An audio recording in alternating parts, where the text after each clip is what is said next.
Welcome back to Jeff Needs Help, everybody. For you longtime listeners, it's been a while, but as I promised, Jeff is alive and kicking. For any of my new listeners or viewers out there, I appreciate you giving us a chance. So what we have for you now is it's a new division, new project of Jeff Needs Help. It's called Setting the Screen, and where we can talk about. So I'm going to work with some. You guys know I'm a sports podcaster, so I'm going to work with different sports podcasters and stuff. So we called it Setting the Screen, double standard or double meaning there. But anyway, so essentially what we're going to do is this is a podcast where we're going to review, television, TV, different media like that. And what we're going to do now is we're going to do WandaVision. Each week we're going to review WandaVision, the new Disney Plus show that came out. And this week we're going to do episode, 1 and 2. If you're listening to the audio, we're going to separate those. And I've got a special announcement. I've got a new co-host for this. He's a partner of mine at the Off the Ball Network, but now he's going to help me out with setting the screen. So everybody, welcome Stephen Gillespie to the show. Hi, Stephen. Hey, what's going on, Jeff? Appreciate you having me on for the debut of our new show that we're going to be doing, Setting the Screen. I'm really excited about it. This was, we'll say you kickstarted this. I love comics. I love, the media, the MCU, the whole thing. Everybody knows that. You brought it up. Should we do WandaVision? And so I want to thank you for that, for kind of giving me a kick in the butt and getting this started. So. For the listeners who can't see you right now, like I'm looking, you got a Joker poster in the background, you got the Silver Surfer, you got another couple ones I can't really see that well, so I'm just going to assume that there's even more, comic paraphernalia back there. Yeah, there's a lot. There's a lot down here in Hunt Manor. So Hunt Manor. So that's it, everybody. So if you're listening to audio, once again, thanks. These will be separate episodes. They are spoiler filled. Yes. We will be talking in depth. We'll be talking spoilers. We'll be guessing what's going to happen next. All the above. So if you haven't watched the show, WandaVision, and you're going to, feel free to go watch it, come back, download, listen, share, like, reply. We do not want to ruin everything for you. So with that being said, we're going to get started. So Stephen, you ready? Yes, sir. Let's get into it. All right, here we go. Episode 1 of WandaVision starts now. So, Stephen, let's just, I'm going to ask you a quick question, real quick. Okay. Going into this, what was your relationship with Wanda and Vision as far as their comic history and things like that? Well, to be honest with you, Jeff, most of the relationship that you just put, is mainly just based off the MCU movies. I'm familiar with the comics. I'm familiar with a little bit of their background and history prior to coming into this. But obviously, with it kicking up, I wanted to, build my knowledge and intellect on them. And I'm growing with the show, basically. It's probably the best way that I can put it. But I think that the movies, are going to play into this a lot, or probably just as heavily as the comics will be, based on the progression of the MCU. Yeah, I'm a little the same way. Like, growing up reading comics and things like that. It's a funny thing. I always thought Vision was interesting, but I didn't read a lot about him. Now, like I was telling you a couple years ago, I read the Vision. It's kind of a standalone storyline that I recommended you, which I thought was really cool. Obviously, the MCU, when he appeared in that, got me really interested, and I've went back and read the early Ultron days and stuff like that about the creation of Vision stuff. And full disclosure, it's so ironic. I don't like the Scarlet Witch. I will. That is a running theme in my house, that when they brought her into the MCU and they brought her into Age of Ultron, I couldn't stand the way they did her character. I couldn't stand the sometimes weird accent that she had. Her brother, the Quicksilver in it, I thought was terrible. Well, his name wasn't Quicksilver in the movie, because of the legal ramifications. Oh yeah, of we had two Quicksilvers for a while. Yeah. But I just full disclosure with everybody, I went into this like, of all people, why did Disney give me Wanda, who I can't stand? So I just want that to be out there. And Vision. Yeah. But I really love Vision. I think Paul Bettany is awesome as Vision. So, but anyway, so that was my kind of history too. I never had any interest. I didn't care for a lot of the big comic runs that she did. It just wasn't my thing. But Mhm. I may be swayed a little bit on this. Well, So hang on, Jeff, before we get it going, if you yeah. don't mind, I just want to ask you where we were left hanging in the MCU timeline Mhm. with Wanda, correct? Like, shows up in Endgame and almost takes it completely by herself to Thanos, after, he literally dismantled her husband Vision, right? Like literally dismantled him. She comes back and is like, "You took everything from me." And he's like, "I don't even know who you are." Like, I thought that was excellent. But after that, she's just gone. We see, like, the MCU pick up with basically every other character except Wanda. And Yeah. like that's something that in that moment I wasn't aware of, but when they picked up WandaVision, and as things get going and the overall feeling of the show picks up, it made me think back to where we last saw Wanda. And I was like, huh, like you have to just think that Disney and everybody who's involved with these movies knew exactly what they were doing, because we're just left in complete mystery as to what happened with her. We got the Captain America send off, we got the Asgardians of the Galaxy send off, Yeah, that's a good point. Yeah. we didn't see what was going to happen with Wanda, and then next thing you know, she's in her own show. Yeah, and it's weird because obviously, in the show, Vision's part of the show. I mean, we'll get into the mystery of it, but it was a weird choice for them to do this. But I'm seeing now why Disney decided to do this. So we'll kind of jump into it here. There's a lot to unwrap. Yeah. So just your opening thoughts on, okay, you watched episode 1. Yep. When it was over, just your quick take before we get into all the Easter eggs and the mountain of research that you've done in the past couple days. Yeah, I've been up. For people who don't know, I just had a newborn. Fourth kid in the house. I'm married, and I'm in the Navy, so I got a lot on my plate already. But Disney did me no favors, and the amount of sleep that I was already losing with this. But after episode 1 just finished up, Jeff, I was just thinking, like, I kept using the word eerie, you know what I mean? And like, I'm not like really a smart guy. So like, it's not like a word that I just like looked up and heard and just kept using over and over. Like that's literally genuinely how I felt. It's just, from the beginning of the show to the end of the show, they barely just graze over the fact that like Wanda and Vision are just in their own little world and they have no idea what's going on, but they're just kind of faking it the entire time. Like they don't, like the beginning of the show, like they don't know anything. When Vision is interacting with his boss, Mr. Hart, he's like, "What am I doing here? What do we do? What's going on today?" Same thing with Wanda and her new friend. I'm sure we're going to talk about here in a little while as well. Yeah. Just there's so much like unknown, but it's progressing like a sitcom, right? And I love that overall feel of it. It's like a 50s television show, and it's progressing like a comedy, like a I Love Lucy type show. And it's just weird how eerie it felt the entire way through. Yeah. So, okay, we'll cover a couple of the main actors here in episode 1. You got Elizabeth Olsen, who's Wanda Maximoff. You got Paul Bettany, who is Vision. Mm-hmm. They both. So I couldn't stand Elizabeth Olsen in the MCU. I like her as an actress too. If you knew how many times like I've said, like, they just missed. I don't know what they told her they wanted out of her, but they missed the mark. I didn't like the way she used magic. I didn't like the accent or whatever, but I am a fan of hers. And this is her wheelhouse. She is killing it as Wanda in episode 1. Like you said, it's actually like watching 2 TV shows at once because it really is an entertaining sitcom. Yep. This facade they're putting up, but the tension and the little things that she does to put the tension, the anxiety, the eeriness, the unknowing, like just amazing job. And she looks great. Like she looks the part. Her hair is great. Outfits are great. She's funny. She is just jumped. Like she just jumped to super stardom level. And we know how these things go. I just can't believe how good she is in this. And Paul Bettany's always good. Like he's money. Yeah. He gets to be himself for the first time in a long, long time.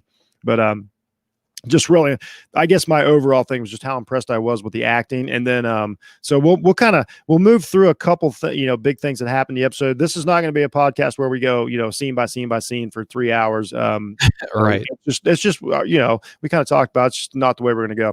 But we do, so they introduced Wanda and Vision, the newly married couple, and so I think they did a lot of this. And when that show opened, I don't know if you kind of thought this, but they did a lot of things to tell you about their powers for maybe people who aren't familiar with either character. Yeah, Like, and the theme song, right? yeah, the theme song, and then like as soon as they get in the house, like he phases through the door. So like, okay, we know Vision phases. Wanda uses magic early on. So in the first couple minutes, you're like, if you turned on the show thinking it was an old sitcom, then you automatically know like their power set almost right off the get-go. So I thought that was a pretty cool way to handle that for people who, maybe, aren't familiar with the characters. I thought that was pretty cool.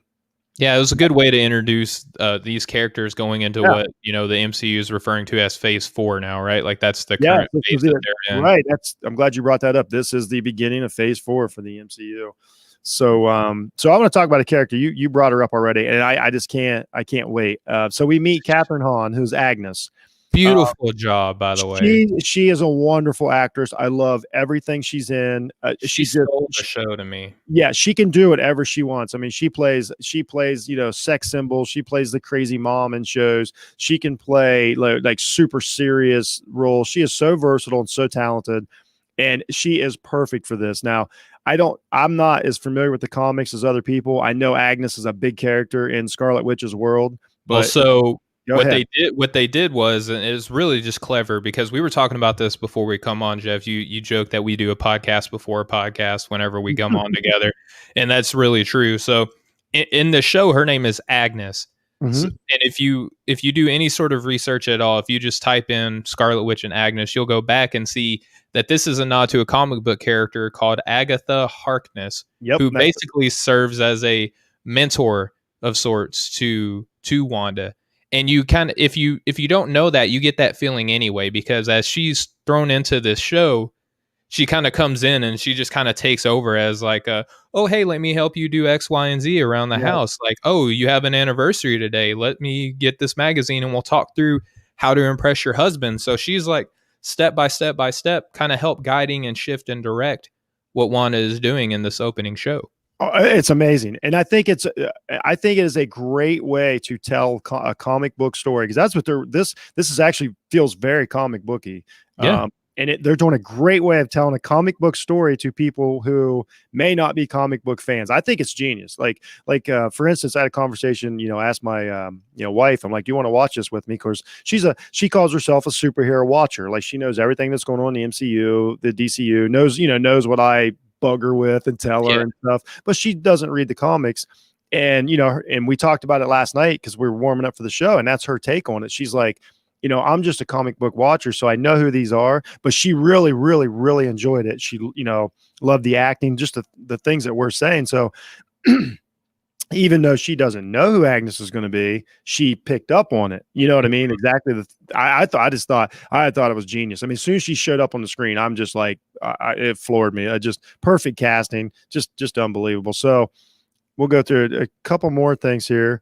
Well, so on the casting, Jeff, what did you think about Mr. and Mrs. Hart? What did you think about the casting of them? Hey, you know what? We're synergy already, because my next topic was the Harts.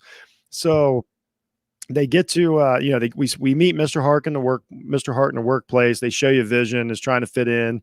He asks, like, what do we do here? And they really don't have an explanation on what they do there. Compute stuff and inputs and outputs of computation.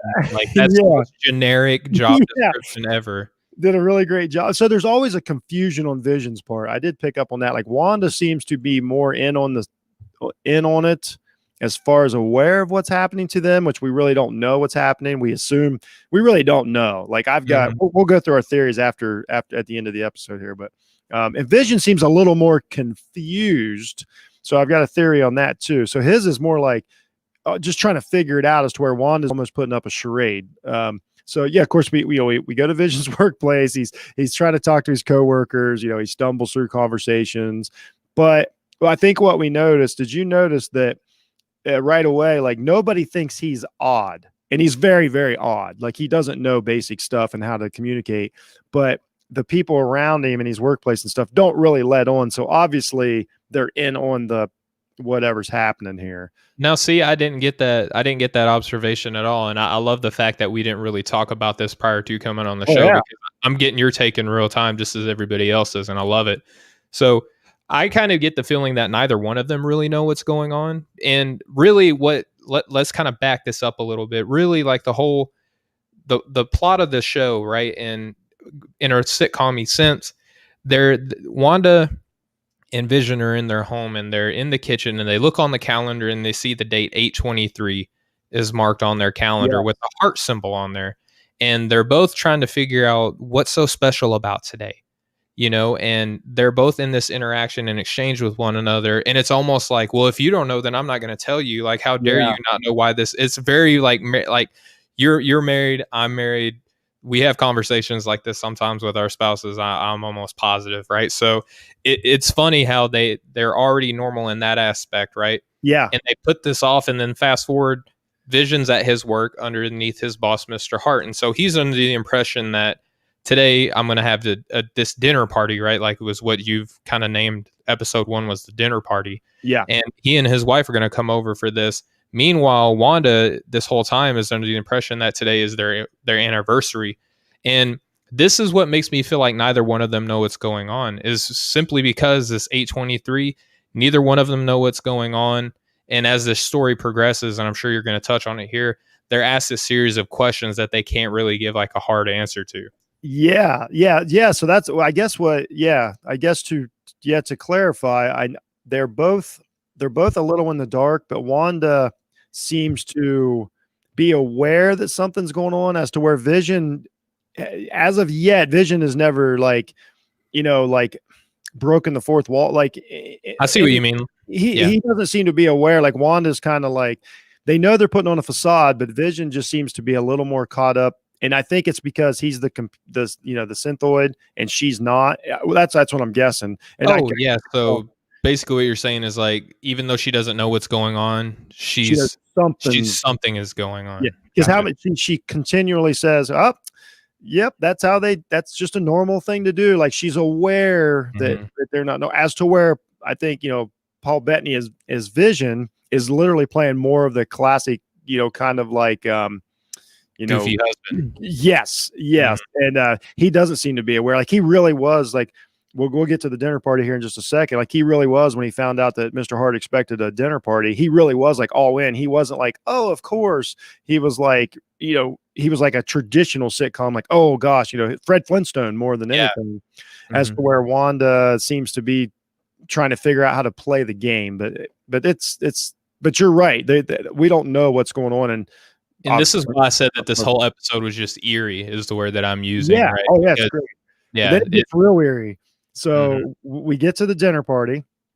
Once again, Agnes comes in as the mentor. She's helping. It was very, very like a Bewitched, like with the help and Yep. like use your powers to be the perfect housewife. What kind of housewife would I be if I didn't have a 4-course meal just lying around for emergencies just like this, right? Exactly, just great stuff. The Wanda, and then so they walk. Wanda thinks it's the anniversary. She comes down in the nightgown. She looks lovely, but Mhm. and surprises Mr. Hart. They had the funny moment.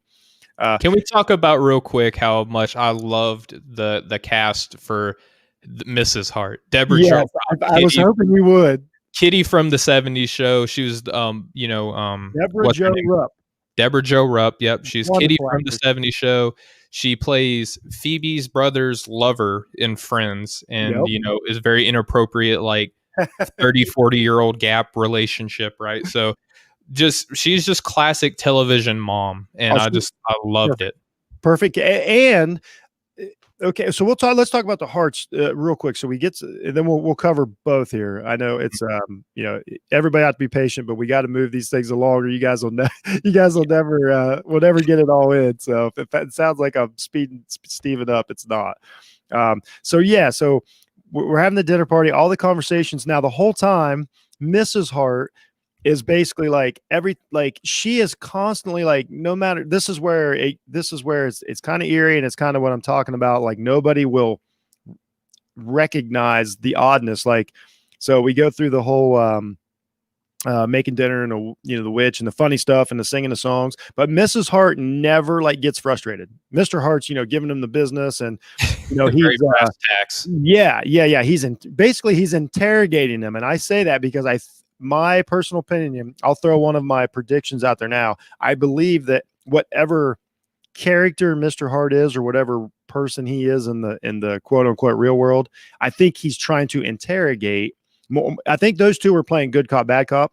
And I think Mrs. Hart was like, calm down, like be patient, because when she serves breakfast in the 1950s, they serves breakfast as their 4-course dinner party meal. Mrs. Hart's like, oh, it's perfect. We know that wouldn't happen. Like you would at least acknowledge that it was odd. And he just goes right with the flow, like, oh, it's very fine. polite, very polite. Yeah, and I think that I predict she is going to be a huge character when we find out who she really is. That's my prediction, because of what you said. The actress is so great. Okay. And then then you got Mr. Hart. Now here's weird. I can't wait to get your thoughts on this. The choking scene. The choking scene. They're talking. Mr. Hart starts choking.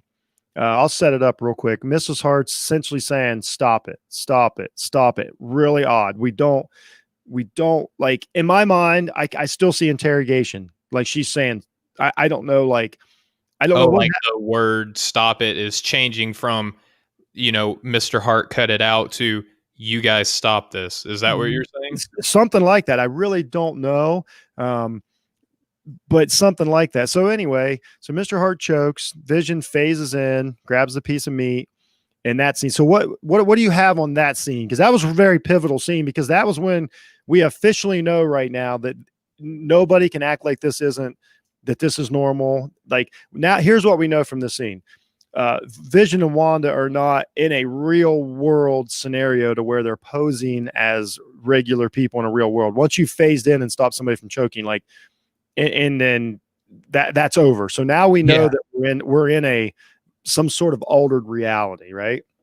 Yeah, it's really weird. It's almost like they break that fourth wall, where, like how you put earlier, because he starts choking after interrogating me, because they're asked a series of questions, and I wrote this down because cover the question scenario. It was a pivotal scene, because basically saying, so they sit down for dinner, and Mrs. Hart and Mr. Hart asked him, okay, let's get down to business. Like, why are you here? They specifically ask, why are you here? Mr. Hart asked that question several times right before he chokes. They're asked, where do you come from? And I say Kitty. Wow. Deborah Jo Rupp's character, Mrs. Hart, says, I can't help it. She's Kitty. Every time I see her, it's Kitty. I'm surprised she didn't do the Kitty laugh in this show. You could be a Kelso, by the way. If anybody's listening to this has to watch the show, he could be Kelso. Be perfect Kelso. I appreciate that. I am very handsome. But anyway, Mrs. Hart, ask, why don't you have any children? And if anybody at all is familiar with any sort of storyline between Wanda and Vision, it doesn't matter if it's Vision controlling everything that's going on around them. It doesn't matter if it's Wanda controlling everything around them. It doesn't matter if Ultron does things for them, or another character that I'm sure we're going to talk about here on the show. Kids are always involved between the two.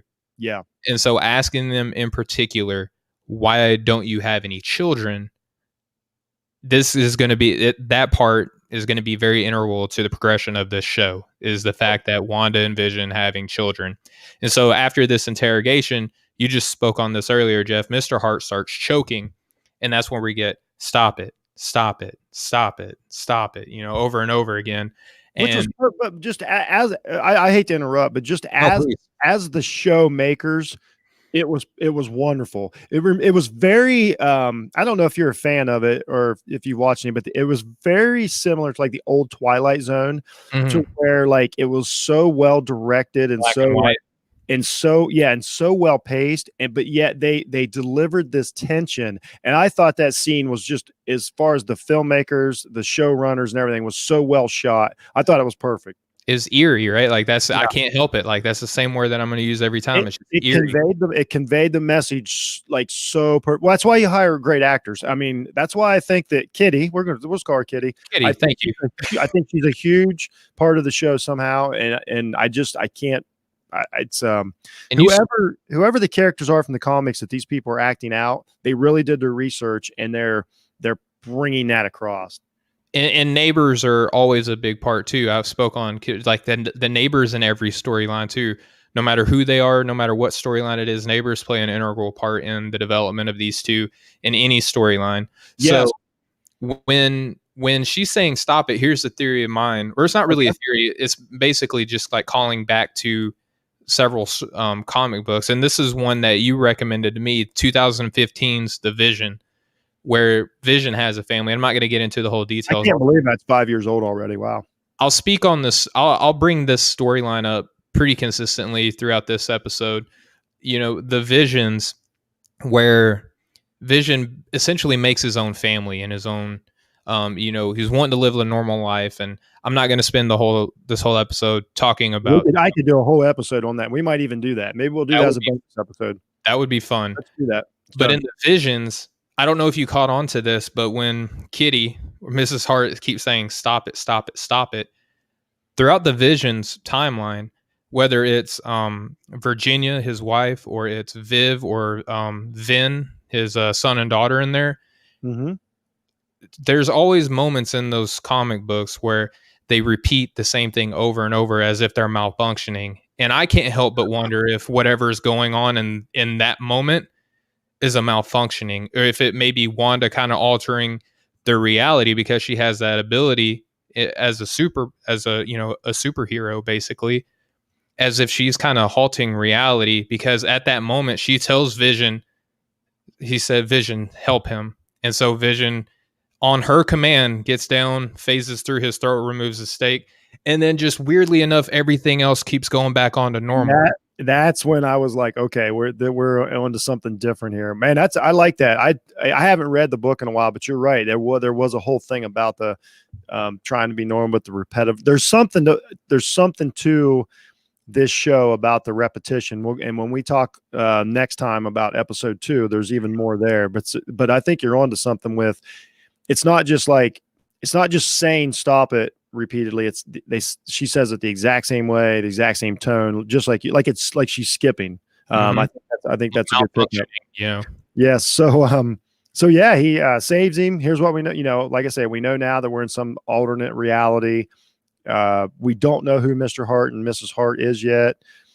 There's somebody. I know comic book fans know. We do this show from our perspective, which is why it's so much fun. Yeah. And so to wrap up this episode, episode 1 of the show, which I call Dinner Party. So Mr. Hart gets up and he's like, essentially, everything's fine now, like you said. Vision, I think you're going to be. And there's another thing. They still call him Vision. Like, obviously, it's not a real world scenario. Like, nobody would just call him Vision and think nothing of it. So he says, Vision, you're going to do awesome. Shakes his hand. They leave. And then we get Vision and Wanda, kind of, a sigh of relief. And then these are the moments these are the real moments, I think, to where they're being a couple, because they were a great couple. I mean, they had, they had their ups and downs, but so she saved them like over and over again. And just real quick, like something that I hated about what the MCU did with Vision is that in Age of Ultron, and in Civil War, like this dude was like unstoppable. Yeah. He was unstoppable. And then when we get to Infinity War, he is just a punching bag the entire show, the entire movie. He's a punching bag the entire time. Yeah, you're great. Vision is a super ultra powerful character. He's, we talked about we'll go back to the storyline, The Vision, where how many times he talks about saving the world. I mean, he's defeated 37 times. And I like Vision because he's just a great designed character. Like, I love his powers. I love the things he can do. And I also love his development as he wants to become like a quote unquote like human. I really, really like the character Vision, and you're totally right. But that's another show that I could do of what they did the same thing with Hulk. Like, what are you doing? Like in Infinity War with Vision and Hulk, like, what are you doing? Because I think maybe if you use those two then it makes it easier to defeat Thanos. Maybe that, I don't know what was. Plus, there's a lot of contract stuff. Like I know Paul Bettany wanted to be himself, so that was a favor they did to him to let him be, the human version of himself in the show, because he had done all this acting and nobody had really seen him. But he was great Vision, great choice. Absolutely. Slash right. That is a good point. So, and then that's something to keep in mind. I mean, we saw Vision die, so that is part of the question here. What's going on? Like, it's kind of the crux of this whole thing. It sure is. So yeah. So then we have that real nice moment between Wanda and Vision. This is where he creates the wedding rings, and they're just. She creates them. I'm sorry not to correct you here. Sorry. No. Like, she does the little twinkly way. Absolutely does. Yep. Sorry, because Vision can't do that. Yeah, because I actually corrected myself earlier. I'm like, how does he make rings? I'm like, no, she does. But he says that he can make them, but then she does. It's really weird. That's right. And that is some of my problem with Scarlet Witch is I don't. She's a little overpowered for me through the years, but this version of Wanda, I'm just like absolutely just fell in love with. And as a couple, they look great. They just like they match. They play well off each other. The chemistry is just like. It's just like amazing. Made for each other. They're just made for each other. It's perfect. Like when they're there on the couch. I mean, that was a great moment, and you really feel like when nobody's around, what a great couple they are, and that's huge to the storyline, because that's the whole thing about Wanda and Vision is the bond. I mean, that's what us against everything. That's what drives the comics. That's all and I think that is coming through in full force. So I'm also kind of glad that you brought it up, and that Vision's getting his due, I hope, in this series. Everybody's like, okay, that's a bad dude, Yeah. And then basically, like what you were talking about on the couch, that's the end of the one show within the show. Right? Like we see, let's talk about the ending. Yeah, the credits start rolling, the camera pans out, and then we see as it fades out, like there's like this basically just like a broadcasting booth is the only thing I can refer it to. Is like a surveillance, like central intelligence room. There's computers everywhere, and on one screen we see, and this is just going to be one of the many Easter eggs that I caught in the show that we'll talk about here after the breakdown of the show, is that we see this emblem with the sword with the little wreath around it, right?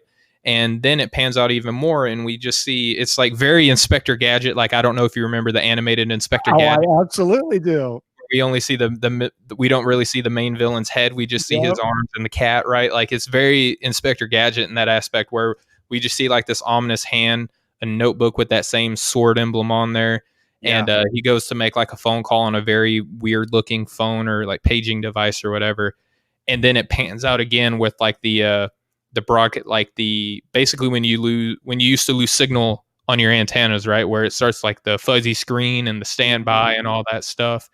It was just very weird how they closed out that one show within another show. No, you're right, and now we know that Sword's involved. I don't know much about Sword. I didn't read a lot of comics, but they are, an organization. So now we know we have a larger organization at work here, and something I missed here in the rundown. They also, in the middle of the episode 1, they had the commercial. Thank you. I was going to bring that up. I apologize for missing it. So they had a commercial for a better toaster, but the important thing about the commercial was it was made by Stark Industries. Yes. So now we've brought the Starks into it. And what else is, and there's so much in this tiny little brief second of a commercial. There's so much. I love exactly everything. Break it down for us, man. So in the commercial aspect, it says toaster, which if you remember in the Vision, it's just really weird that they used a toaster of all the mechanical devices that they could have used for Stark Industries, because if you remember in the 2015's Vision, toaster was a derogatory term used towards the Vision family. Oh, wow. Good. So they use that, right? The derogatory term. And this is the first time in this black and white picture that we see a color other than black and white. If you remember, it was very subtle, the little flashing light on the toaster. So we see color in a black and white image here. We know that it was made by Tony Stark, and it calls back to the Age of Ultron. And I think that these commercials are going to serve as memories moving forward. Because you think the commercials are memories? Whose memories? I think they're Wanda's. Because if you remember, Stark played a big part in the Age of Ultron as to why her and her brother, I forget how you pronounce his name, but it's like Peter in English, right? Yeah. In their language, it's spelled like Pietro. I'm probably butchering That's it. All right, so Pietro and Wanda, their story, if you remember in Age of Ultron, what they were saying that, in one of the Avengers like rescue missions, like their parents died in it. So maybe even the male and female in this commercial are her parents. Just speculation on my end. Well, we know who their dad is. Yes, but the assumed dad. I got you. Because they do talk about that a lot in the comics too, where this is their dad. No, wait, no, it's not. This is their dad. No, wait, no, it's not. So I think that it's going to be the mom and the dad figure moving forward. But Pietro, I don't know if I'm saying that right. I'm sorry. I'm just going to say Peter. I'm not from Sarkovia either, but I appreciate that. I appreciate the help. So Peter and Wanda, their parents die, and they sit in their house waiting for this Stark bomb that has the name Stark on it to kill them, basically, until they're rescued. And so that's why I think this is a memory, because the name Stark is on it. Like that. And I'm assuming it's their parents moving forward. I could be wrong, but I think it's their parents. And if you listen to the noise it makes, it sounds like a Stark weapon charging up to detonate. So it's definitely not a toaster. It's definitely not a toaster. And what's crazy is that there was a saying that I wrote down that was on there. Do you remember what the saying was that they had on there for it says so this was the slogan for the toaster. It says, "Forget the past, this is your future." Oh, yes. What a weird advertisement for a toaster. It's obviously not for a toaster. I know. That's why I said it's so great how they're telling a story this way. And here's what I like when a show does, and really great shows do this, or shows that I love do this.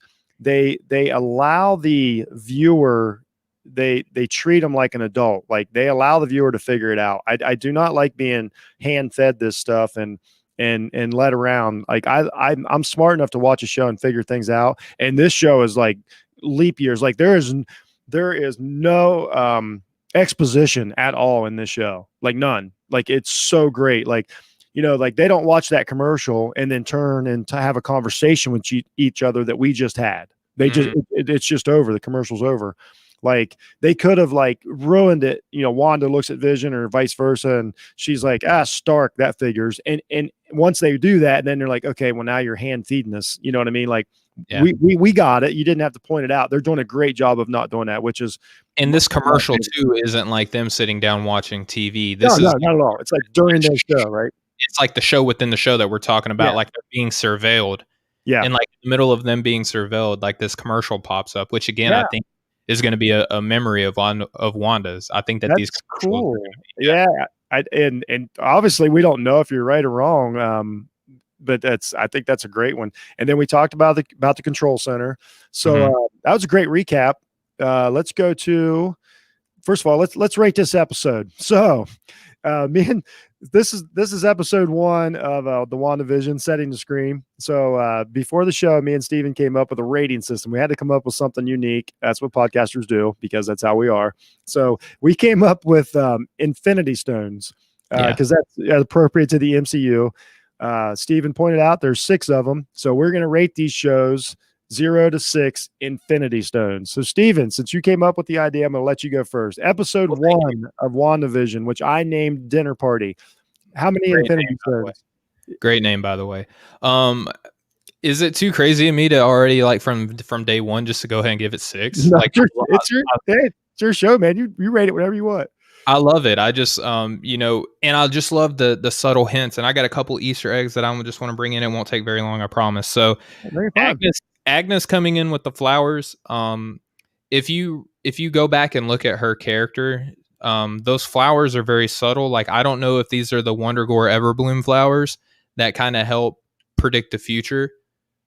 If you're familiar with these flowers, so like I don't know, there's like subtle things that they drop in there. She mentions her husband Ralph, who we never meet in here, and that matters. It does, and this goes back to the children aspect of it, to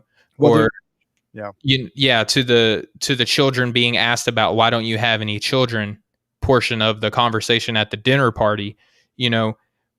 there's so much involved with that. Then I think moving forward that we could probably predict that Mephisto is gonna come up at some point. I don't know. But Anytime there's an illusion, yep, anytime there's an illusion. you got to think about it, and they've got a history.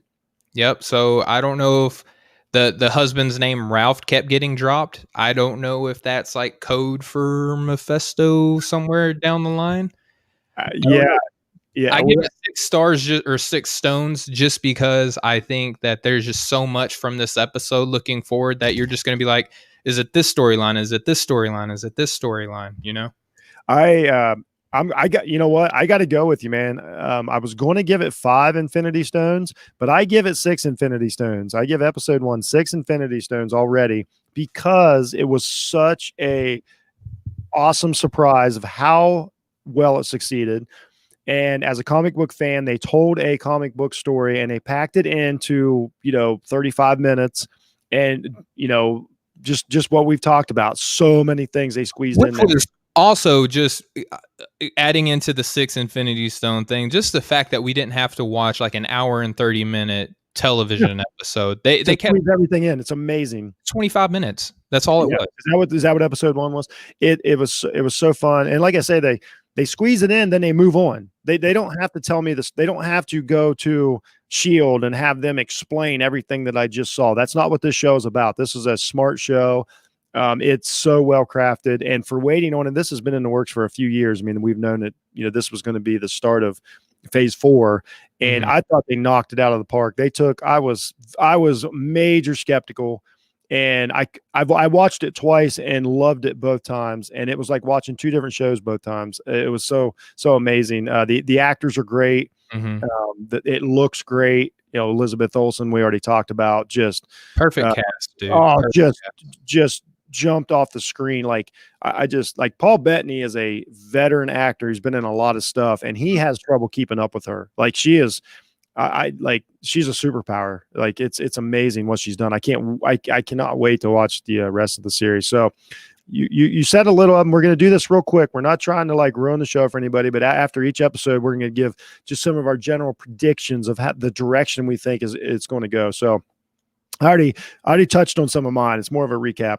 I think there's some sort of somebody is either like interrogating or trying to get information out of them or figure something out. Like it's some sort of interrogation, technique. I believe that we're going to travel through time. That's a guess. I mean, I've only seen a few of the commercials, but I think I can assume that we're going to travel through time, but I think it's going to continue to be a television show format. Like they're always going to be part of a show. I think that there's a great chance that Mephisto's involved. Obviously, we're going to, and I also think that each character in the show has a purpose and is another comic book character. And and I also predict that I'm going to be like super excited every Friday when this show comes out, and I cannot wait to record episode 2 here in a little bit. So, Steven, predictions. You gave us a few of them, but I'm sorry. I just get so worked up whenever I do my breakdown. Man, you're fun. So I think that we're going to see Marvel sample several different storylines and roll them into one show, because as we know, the MCU hasn't necessarily stuck to the traditional cut and paste. What we see in the comics is what we're going to see in the show, right? Right.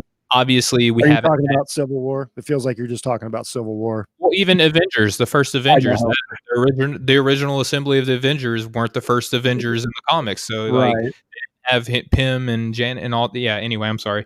I'm sorry. I get worked up. I get I get super nerded out. But I think that what we're going to see. I referenced the 2015 Visions as possibly where they're sampling from. The Scarlet Witch and Vision from 1985, that story arc I think is going to be in here. And I also think that we're going to see House of M sampled in here. And they did such a subtle nod, dude. If anytime you watch a show like this, if you want to pick up on an Easter egg, just about every 30 seconds, just pause and see what's going on. It's amazing. When Wanda is assembling this breakfast dinner, they see the wine being poured, and when it sits, like when you see wine being elevated and poured, like we saw her do this with a lot of things around the house. That hung there for a little bit, so that cued me in to be like, I need to pause and I need to see what's going on here. The name of this wine, it's in French, so I'm going to mispronounce it. It's called Maison de Mépris, which literally translates to House of Misery. What Yes. does misery start with? M. What is an integral storyline involving Wanda? House of House M. of M. That's her story. That is her story. And if full disclosure, I hate that story. Like that's a funny thing about me. Like it's one of the greatest, stories ever. Did not enjoy it. Like I said, I'm not a fan, but oh my gosh, like I can't wait. I love it. And what's crazy is like we just mentioned, they haven't introduced mutants into the MCU because of legal issues with Fox owning X-Men, right?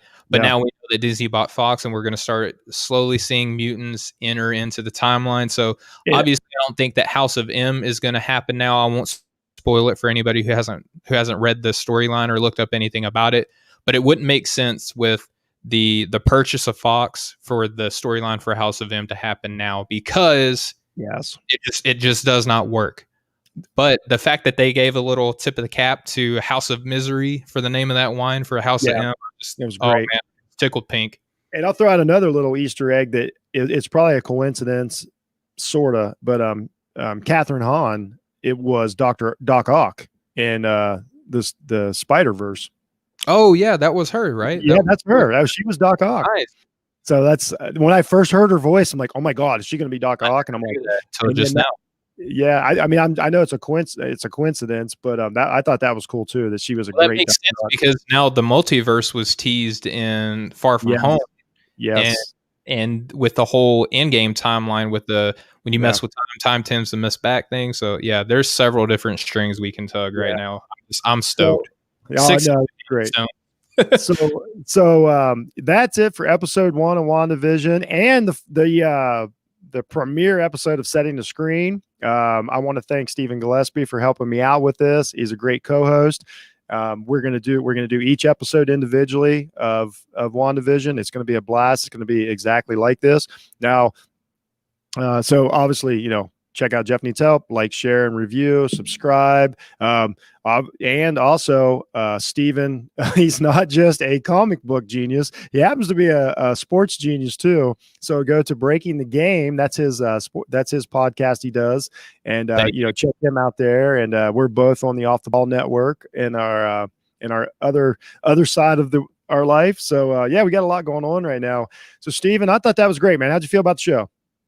Our show, or the show that had a show within the show, or our show about the show within the show that was in the show. Overall, Yeah, all of the them show, are great. yeah. I'm just a All dude trying to look like another dude. So, That's another dude. Yes, absolutely. But in all hey, seriousness, I felt like our premiere episode of WandaVision, I couldn't be more happy of just being able to talk about this. I love sports. You just mentioned I do a basketball podcast that I co-host. It's nice, man. And I just thank you so much for giving the oh nerd no, I side of think me to this is great. out. So, all right, everybody, that was episode 1. Thanks for listening. Thanks for watching. And we will we'll see you next time. Much love, So, everybody. yes. So if you're watching live, we're not going anywhere. We're going to jump right into episode 2.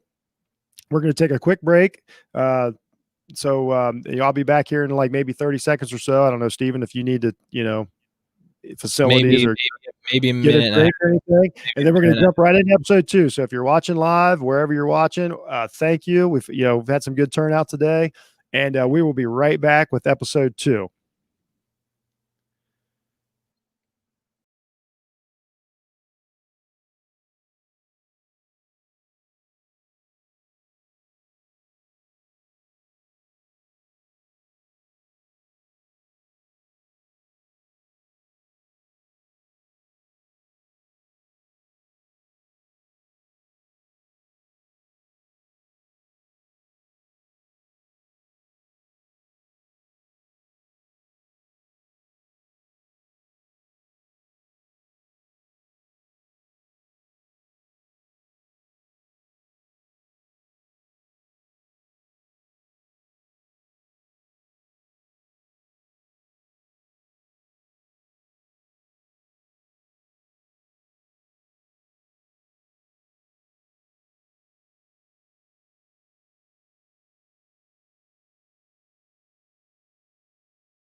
All right. Welcome back, everyone. This is episode 2 recap of WandaVision on Setting the Screen with Stephen Gillespie. I called this episode Magic Show.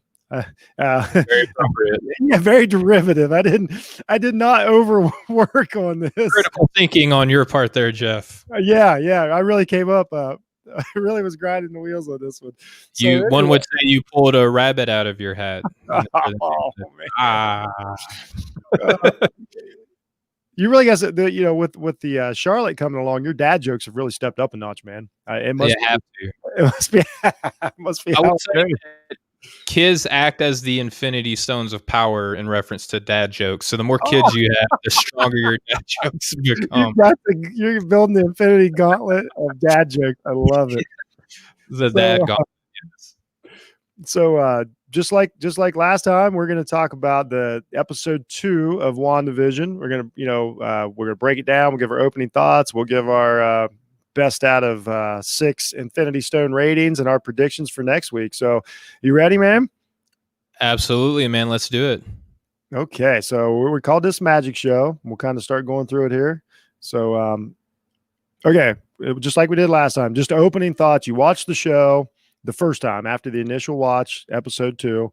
What were your thoughts on it? Because this was a little different than the first one. I think episode 1 kind of walked us through things and told us so much about the characters, and this one here, I thought was more about the ancillary characters and the story, and to be honest with you, it started kind of like leading me down a road and a bit of mystery. So, what was your thoughts?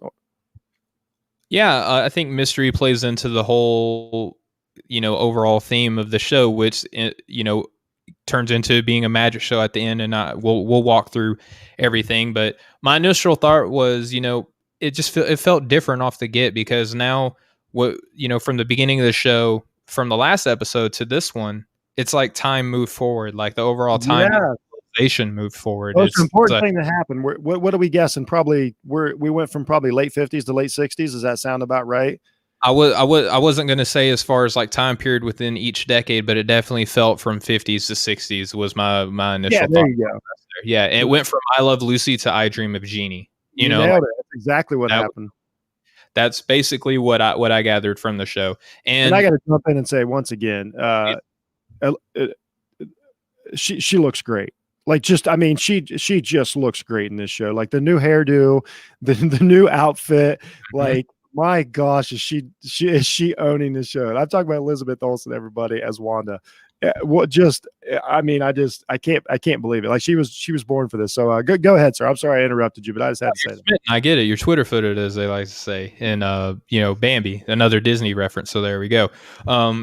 Overall, though, as I watched the show, it went from eerie to I'm starting to get more comfortable with the fact that I'm going to be uncomfortable. You know what I mean? Like, all right, it's going to be edgy. I knew that it was going to still be weird.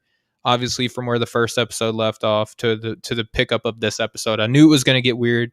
I was expecting things to be different, but I wasn't expecting coming into the show that the time period was going to be different, that their home was going to be different. That the settings, the environment that these characters are going to be operating in were going to be different. It wasn't going to be Vision at work again. It wasn't going to be Wanda just at home again.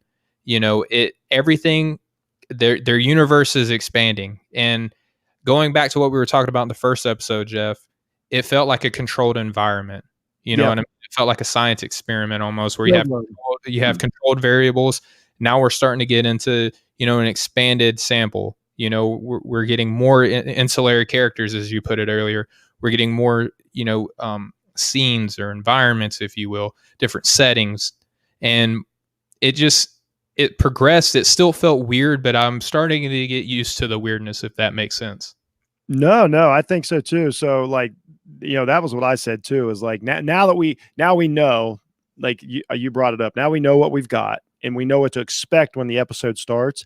But first of all, I just want to say once again, you can enjoy the episode just as an episode of TV. Like, you could just watch this episode randomly and be like, and know nothing about any of this and be like, that show was weird, but I enjoyed it because the acting it's so well done. When we start going through this, there's 2 or 3 characters in this that I adore. Like, I don't know if they went through like Jeff's favorite shows of all time and started picking actors to play these parts, but I can't believe how much I love it. The casting's perfect. So yeah, that was kind of my thought too. It was like, well, that was odd, but now I'm getting it now. And I thought that once again, I talked about in episode 1 is that I thought that once again, Vision still seems a little more naive and Wanda seems to be a little more comfortable with like I think she's on to something.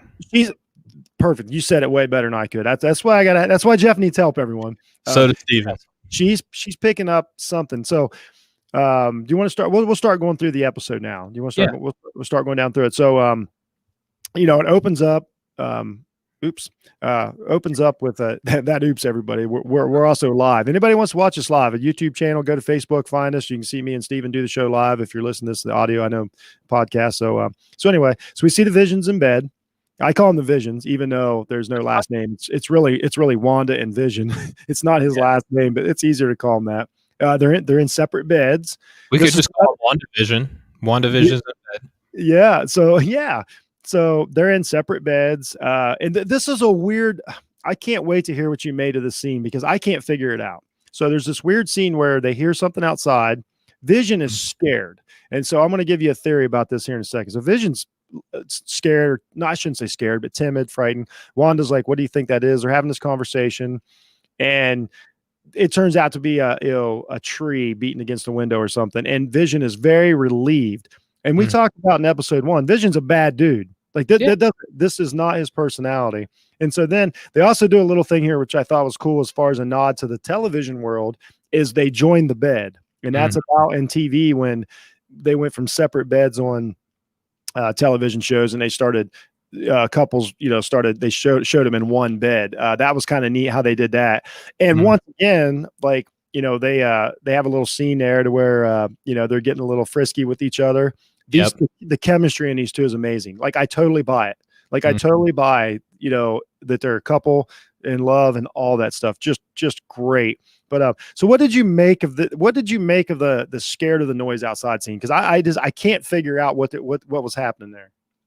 It's very weird, and we'll talk about this as the story progresses, but noise was like a central theme in this episode. Noise always kind of turned the tide of the way that the story was progressing. It centered around noise.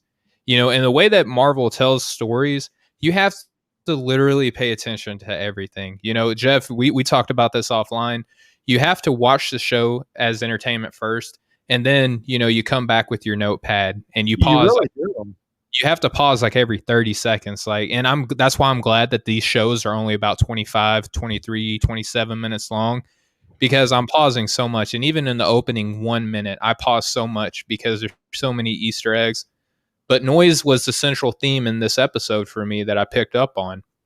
And when they see this, Vision gets up, he's looking around, did you use your night vision? Like that, I thought that was cute how they threw that line in there.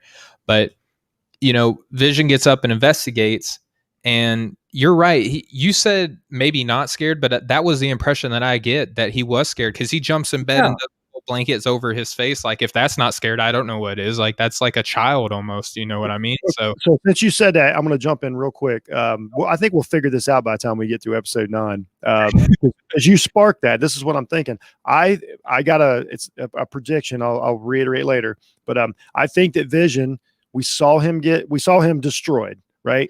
I think he may be in a childlike state. Like, it's possible that this is this could be a continuation of after Infinity War, and that he is, because if you watch if you read like the original Ultron book and stuff, it kind of reminds me of how Ultron became smart. Like, when he first started, like, he had to learn. So I think my theory is that Vision is learning to become Vision again. And that's why when they use the scared of the noise outside like a child would be, and then he learned like, oh, you don't have to be scared of that. Like he's figuring all this out, and that's just the way they're telling us. That's just my theory that I think Vision may have been grown up real quick as that scene progresses when the bed. Right? Yeah, he learned a lot in that scene. Yeah, I can't blame him. Have you seen her? Hey. Yeah. Oh, it's his wife. No, I mean, yeah. I mean, it's good, I mean, the two will come together and, become one flesh, as the good book says.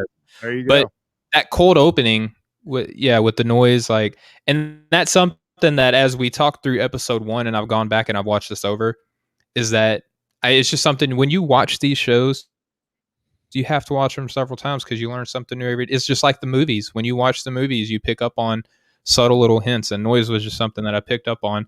But then it gets from there, Jeff. It goes into the introduction video, which they did not really have as long or elaborate as one. That's a new edition. And this is, and the theme song's different. My note. That's funny.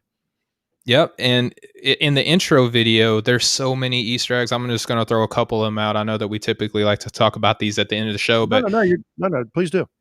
In the intro video, as Vision is phasing from the upstairs to the downstairs, if you pause it for just a brief second, you will see a helmet that resembles that of the Grim Reaper, who in a couple of different storylines is a pretty integral part of Wanda and Vision.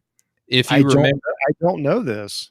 If you remember in the 2015's The Visions, this doesn't involve Wanda at all, so I'm not really necessarily spoiling this.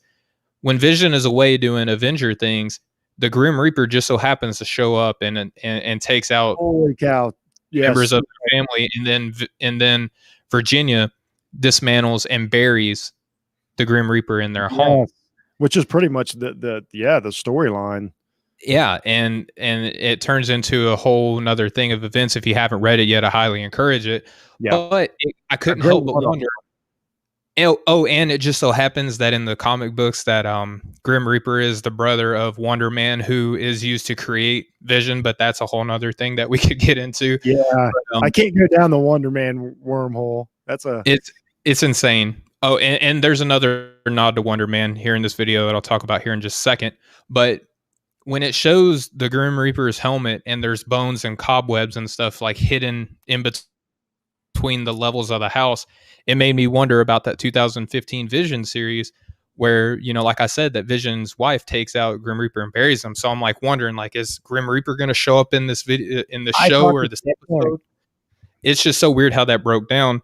And then fast forward through this video, we see, Wanda in the supermarket. And if you look in the supermarket, there's several advertisements up towards the ceiling. One of them just says the word Wonder, which is another nod to Wonder Man, which is how Vision in the comic is created. Another one says Auntie A's kitty litter, which is a nod to Agatha Harkness, or in this show, I'm presuming is Agnes. And it has a cat on there. In the comic book, she has a cat named Ebony who can transform into a panther. So it's cool that they have Auntie A's kitty litter with a cat on there. And then the other one, it says Bova milk.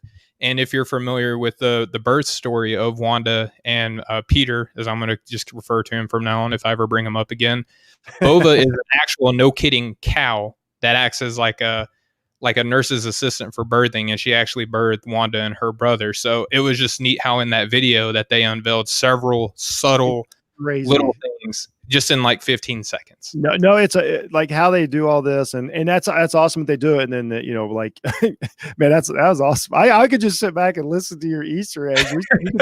That's amazing. I love that kind of stuff, man. There's more coming, by the way, if you're interested. Oh no, it's great. Oh no, this episode 2 is packed. Yes. So then we, I had the cartoon next. We with the cartoon, we went on, and then so we got the magic show practice. This is where Vision and Wanda are practicing for the talent show. They're going to do magic. They've got a disappearing in the closet, kind of thing. Cabinet of mystery. Yes. And this was one to where like I still like. I enjoyed the scene as its own scene, them working together, because once again, the chemistry is awesome. They act so great off of each other. it's just they're really doing quality work. Now I don't really know, like I'm sure you're getting ready to tell me what this scene meant as far as the practice. But I see this is where once again I think is Wanda teaching Vision somewhere like in their quote unquote real world. That's all I can think of is Wanda, trying to get Vision back. And that's all I can think of in this because it always feels like she's the one directing him. You know what I mean? Guiding Like him, little yeah. tips. Like I can't remember in the first two episodes a time to where Vision has given her advice. Does that make any sense? Like he doesn't seem to ever correct her like, oh no, honey, you can't do that, or no, you can't do this. Like it's always her kind of like, oh, you know what I mean? Like, so that's why I'm sticking with my theory. Yeah, to this point in the early practicing of the magic act, no. But as the story progresses, and we'll talk about here as it Yes. goes, he does kind of start picking up a little bit, like how you were saying, almost as if he's a child, and she's like teaching him, like, "Hey, this is the way things are done." Because even in this early part where they're practicing the magic show, he's like, Wanda, dear, don't you think that they'll be able to see our deception? And she goes, no, but like that's the point, sweetie. Real magic, she points out to say, or I'm sorry, she doesn't say real magic. She says this magic is meant to, be able to be figured out, basically, Yeah. paraphrasing here. But she makes a distinguishing between that type of magic and this type of magic. Like there's obviously different types in the comic realm. Yeah. And then so then the next thing that happens is this is a pretty big moment. You hear the noise. Wanda, which once again, when Wanda goes outside, she knows that there's something else going on. Like it's obvious now that she is a little more aware that there's a bigger picture here. And so sometimes I think that Wanda's hiding. You know what I'm saying? Like as opposed to being manipulated. Like I can't quite figure it. Anyway, she hears the noise, goes outside. She knows that something's up, and she every time that she thinks the real world is closing in, she gets very nervous, and we'll talk about that more later. So she goes out in the bush. What do we have? We have a live colors. One of the first few actual colored things we've seen in it. It's the helicopter. Correct. And she looks around. Grabs the helicopter, looks around. So what's that about? You tell me, man. It's very suspenseful, and you mentioned the color. I talked about in the last episode 1, the only time that we see color, and I missed it the first time I watched it. But if you go back and look with the toaster made by Stark Industries, you see that little flashing red light. And I thought at this moment, upon initial viewing, that this was the first time you see color, but no, it was back in episode 1. But this is the first time in this episode where you see an abundance of color. It's red and yellow. Another nod to Stark in his family, right? Very Iron Man color. And again, that's in keeping with what I like to think are her memories are kind of starting to resurface. And Stark seems to be an integral part, right? Because of how traumatic that experience was with her family when she was rescued and then ultimately brought in to help Ultron in Age of Ultron.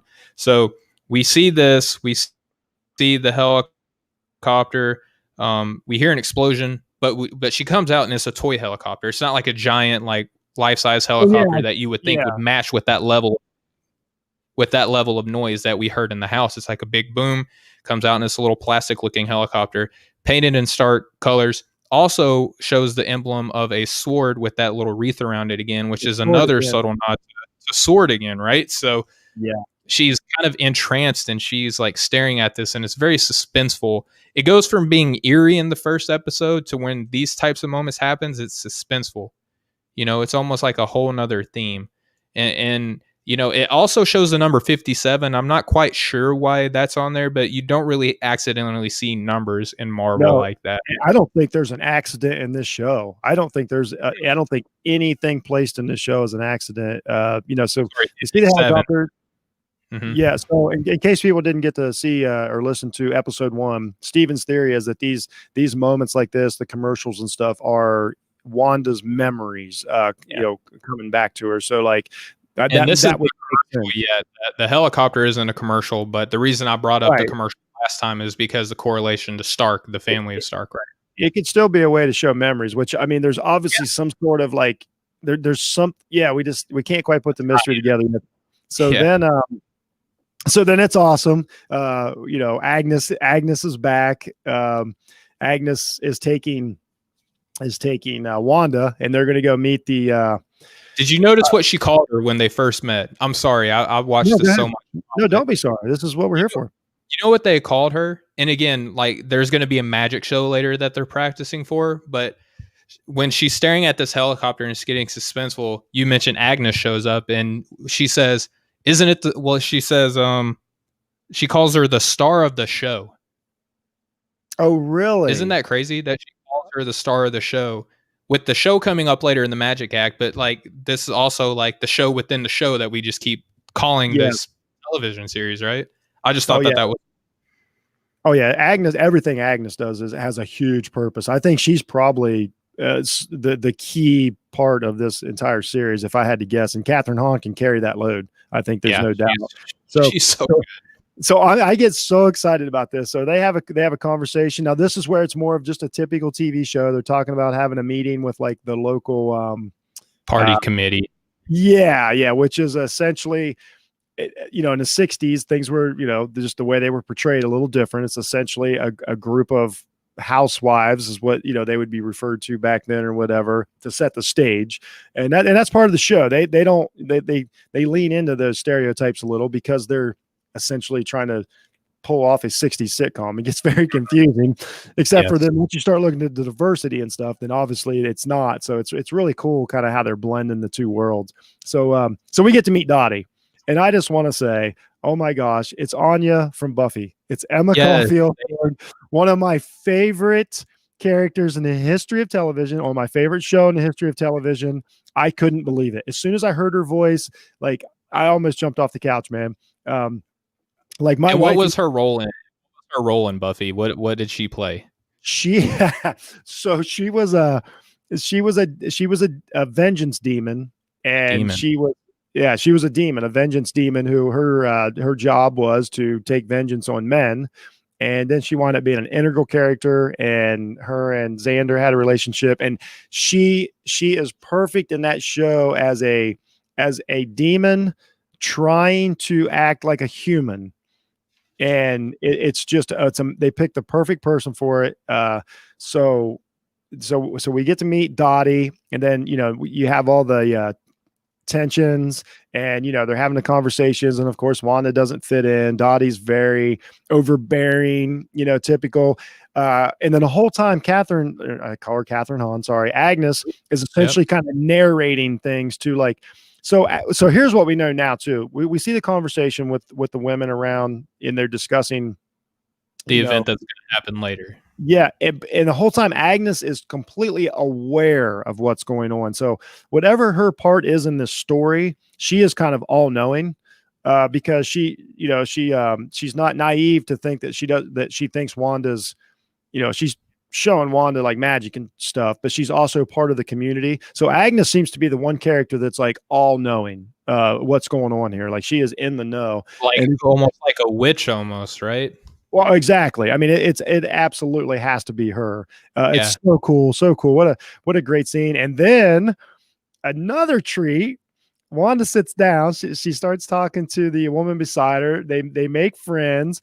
She introduces herself as Geraldine, but it's actually we know who it is. It's Monica Rambeau. It's Captain Marvel. Oh my gosh, the original Captain Marvel. Well, one of the original Captain Marvels, like before Carol Danvers. She was probably in the comics. I think she was Captain Marvel in maybe the 70s or early 80s. Yeah. And so it's crazy. I want to touch back to Agnes and, you know, Dottie being together. And if you saw me reach for what you did. So just explain again what the Vengeance Demon's role was in Buffy for me, please. Oh, I mean, you said that she took vengeance on men who had wronged people. I can't remember exactly, but essentially she was a vengeance demon on men. Specifically men, though?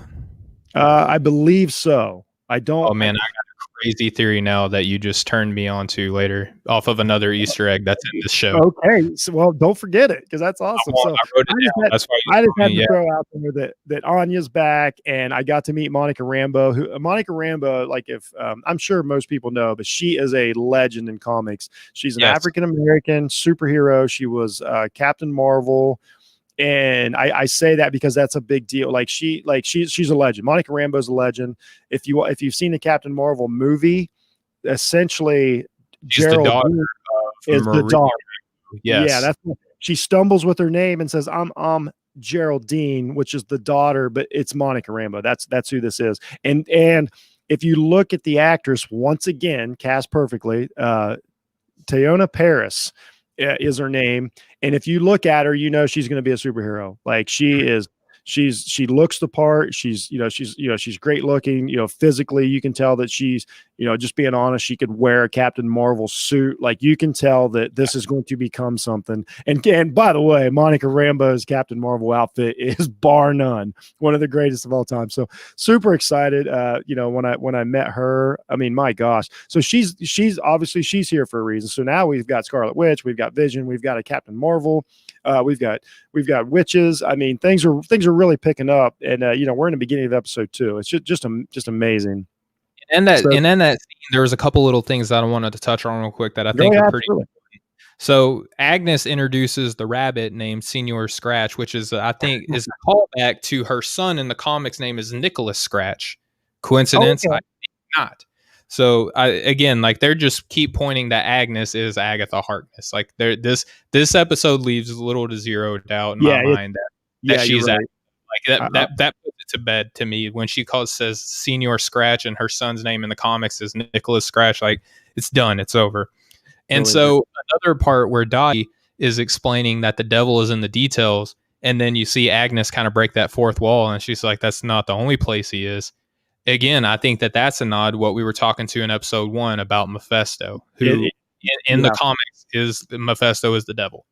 You know, so another beckon to that. And then the weird saying that they say for this episode, the reason that they're even putting on this magic show is for the children, and then everybody else says for the children. Yeah, for the children, they bring up a lot. And to take note, there's no children in the show. So as of now, we have not seen anybody sub-adult age in this show. So that's a theme of this. I didn't even notice that. I didn't even notice there weren't any kids at all. There's no pets or well, you got the rabbit, but it's not like it's not a community with dogs and cats and children running around, which would obviously be in a neighborhood. There would be. So Dottie is a force. She is. I doubt she's a quote unquote good guy. I don't know who she's going to be. I'm sure a lot of people know who Dottie is. You just turned me onto that based off of her Buffy character and another Easter egg in the show. And I also just want to say real quick that Monica Rambeau being put out in this episode where she was in Captain Marvel, where they introduce what probably ends up being Sword, where Nick Fury is in space and they're on these like space beats. That's another. I think that obviously Sword is going to be an integral part with the logos and everything in episode 1, and now they're bringing in a character from the movie in which they were introduced at the end credits. Yeah, and Monica Rambeau will be a hit. I just can't wait to see what they do with that character. So we've met Dottie. We talked about For the Children. I mean, that's a huge theme in it. It's weird. It's eerie, like Steven said, and that's what it's supposed to be. So that's a common theme about the children. So that also leads me to, well, I don't want to. I mean, we know that the Vision and Wanda, the twins and all that. I don't know how many people know the storyline, but I mean, the theme that children keeps coming up is really alluding to the twins. But we might get into a little more of that later. So we met. They could be, depending on who's controlling everything around them. If it's Vision controlling everything around them, then it's a completely different set of twins, as if Wanda's making reality what it is. Oh yeah, yeah, and it's MCU, like you say, they take liberties. It might be a combination. So then Vision, Wanda's at the meeting with the ladies, and Vision goes to the neighborhood watch party, and and he gets there, and he's trying his best to fit in, to be a part of it. But what's kind of odd, once again, nobody thinks he's weird, which is where these things are so different. Like he gets there and he's completely odd, but nobody acknowledges it. So obviously, once again, this is not a fake life that they're living. They're not undercover. It's not a spy thing. It's a alternate reality. So we had the neighborhood watch meeting. Get to meet some more characters. And now I don't know. Did you notice, or any of the men at the neighborhood? Because once again, it's an old sitcom. One meeting is women's only. One meeting is men's only. Correct. So did any of the men? Were there any Easter eggs there in the neighborhood watch party? Well, I wouldn't say that there's necessarily an Easter egg there. I do feel like the head of the neighborhood watch party, I think his name is Herb in there. He Mhm. seems like throughout the progression of the show that he's going to be an integral part of this story Is moving that forward. is that who he called a communist? No, that's Norm. And Norm, if you remember, he was also at work with At Vision in work. episode 1. So as Okay. well as the mustache gentleman who I can't remember I his can't name. remember He either. was, But there, he was the one that got fired by Mr. Hart at the end of episode, or at the beginning of yes. episode. So they were all pretty funny guys. I mean, they did a good job. And so then I'll ask you this: so the communism comment, because we know that, like, we know a lot of Marvel, universe took place. It's taken place over 100 years. So especially with like Captain America and stuff, there was a lot of like just straight up battling, like political adversaries and stuff. Is the communist comment meant to put us in the time frame of the TV show, quote unquote TV show, or is it relevant to the story? Like, like we're talking about Hydra or something. What do you think? Well, I mean, we'll talk about Hydra here in a little bit too as the show Oh, progressed. really? I didn't know that. We definitely saw a call to Hydra in the Oh, commercial that happens later I in can't the wait. commercial. Yeah, and so back to Norm though, if you remember, they're working together, and he goes to Norm a lot and is trying to figure out what things are. And also, if you remember, Vision at this point, he can't really exaggerate. He even says that himself, that he is not capable of exaggeration. So I think that Herb, and there's going to be another entity that's going to be talked about here in the show, especially towards the end of what happened in episode 2. Or excuse me, Norm, not Herb, the one that was working with him. I think that he truly is a communist, so to speak. And this happens if it's in the 60s, if the 60s is relevant to the events that are happening around them. Obviously, Hydra is alive and kicking Yeah. and doing things. And so, communism isn't necessarily just talking about Russians. When we hear that word Yeah, exactly. communism, we typically think Russian, but in the comic world, it typically goes to Hydra. Yes, So that was my thought too. I think that Norm is Hydra. And when he says that, everyone looks around, and then because everyone else is sitting there like gossiping and telling jokes, everyone laughs. But Vision already himself in this television series says that he is incapable of exaggerating. So I think he knows something about Norm. Yeah, I do too. I think that was Revealed it. Yeah, I do too. I think I think that Hydra's definitely at play here. So then we'll move on to. I mean, a lot of stuff happens there, but obviously we can't retell the episode because there's so many things to get to. Correct. Yes. So then we get, now this is where I would admit things get a little odd, and I don't think I'll know until the series is over what this is about. So he says he Vision doesn't eat. He famously tells people like he doesn't eat food. They kind of look at him. He's like, "Oh no, I eat all the time." And then so they offer him a piece of gum.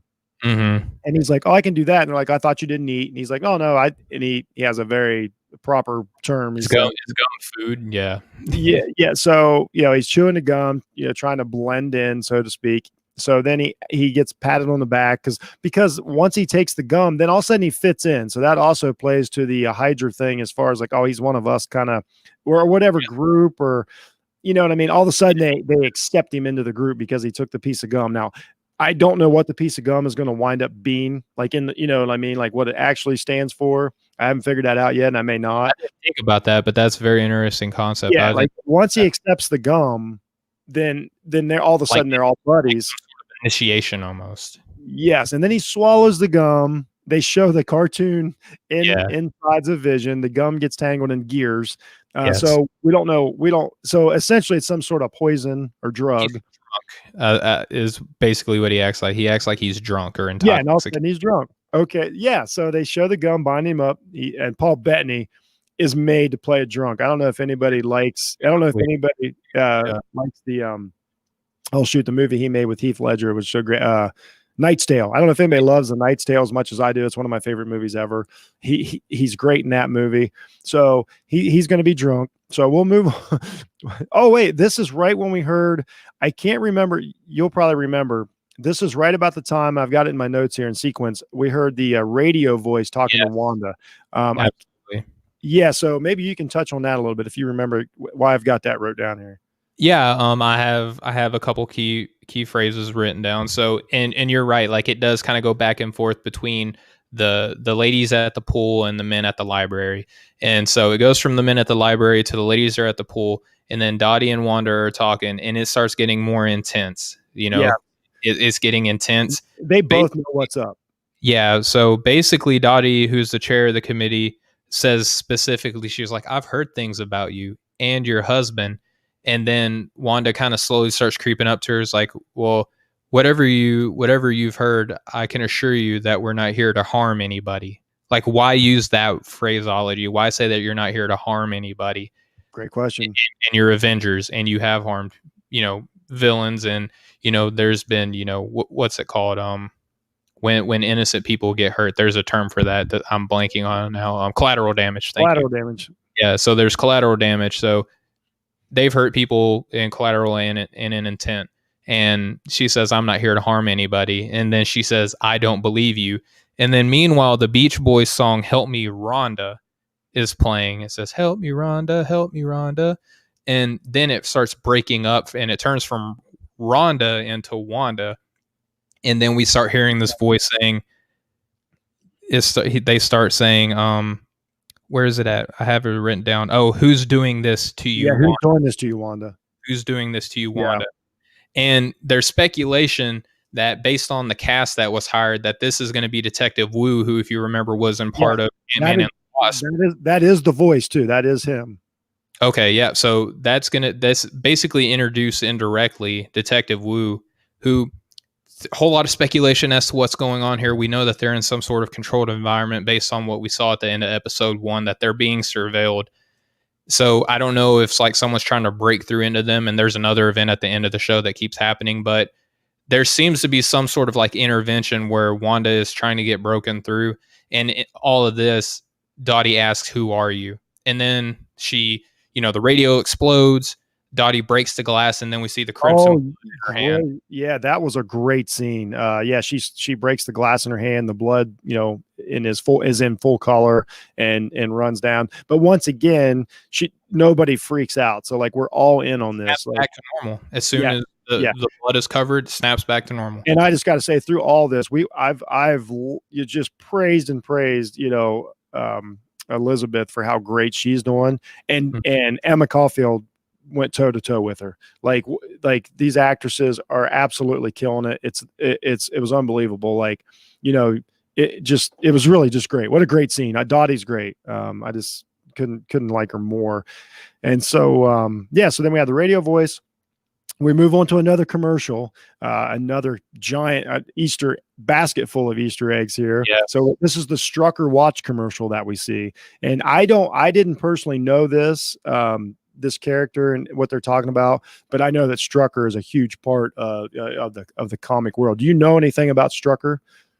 Well, if you remember in Age of Ultron, which is where we're introduced to both Scarlet Witch and Vision, they're both brought up in this movie together, and they've forever been linked ever since then in the MCU. So Strucker is the one that basically awoken the powers between Wanda and her brother Peter, who essentially is Quicksilver, based on what was going on with the experiments with Loki's scepter at that moment, right, with the Infinity Stone. So basically their powers were awoken here. And also callback, if you remember earlier in the episode where it shows the wallpaper, the same compound that they were experimented on is on the wallpaper in their kitchen. That same compound is on there. So another quick little Easter egg. But Strucker is integral part because, one, he's a part of Hydra, and then two, he's the one that basically enhanced the powers that were buried inside Wanda. He's a huge part of the twins. Basically sparks them. Yes, exactly. Them, and then Ultron comes in and swoops them up in their vulnerable state, just solely want revenge for what happened. And, the rest is developing in front of our eyes right now in episode 2. Yeah, no doubt. Yeah, once again, I mean, this was an obvious one, but a neat commercial too. So Oh, then, and just so you know, if you remember at the end of or at the beginning of episode 1 where it shows the calendar and the date that's marked on there with a heart is 8/23, if you look at the watch in the commercial, it's pointing at 8 and then in between 2, 3 on the watch. So oh, 8/23 is an ongoing number. oh yeah, for sure. And it's Um, the same I'm sorry, it's the same man and woman in this commercial as it was in yeah. episode 1. So further affirming my opinion that they are Wanda's parents. Oh wow. Yeah, that's pretty cool. I hope they are. Yeah. So then we go to the drunk magic show. Yeah. Wanda's there. It's the talent show. They're putting it on for the town in the square. And they're set up on the stage. Wanda's waiting with the closet and waiting for Vision to show up. And he shows up, and essentially, like Steven said, the gum has tangled up his gears, is what they're showing you. He's drunk. He's playing really really drunk. If you haven't seen it, and it's Paul Bettany's great at it.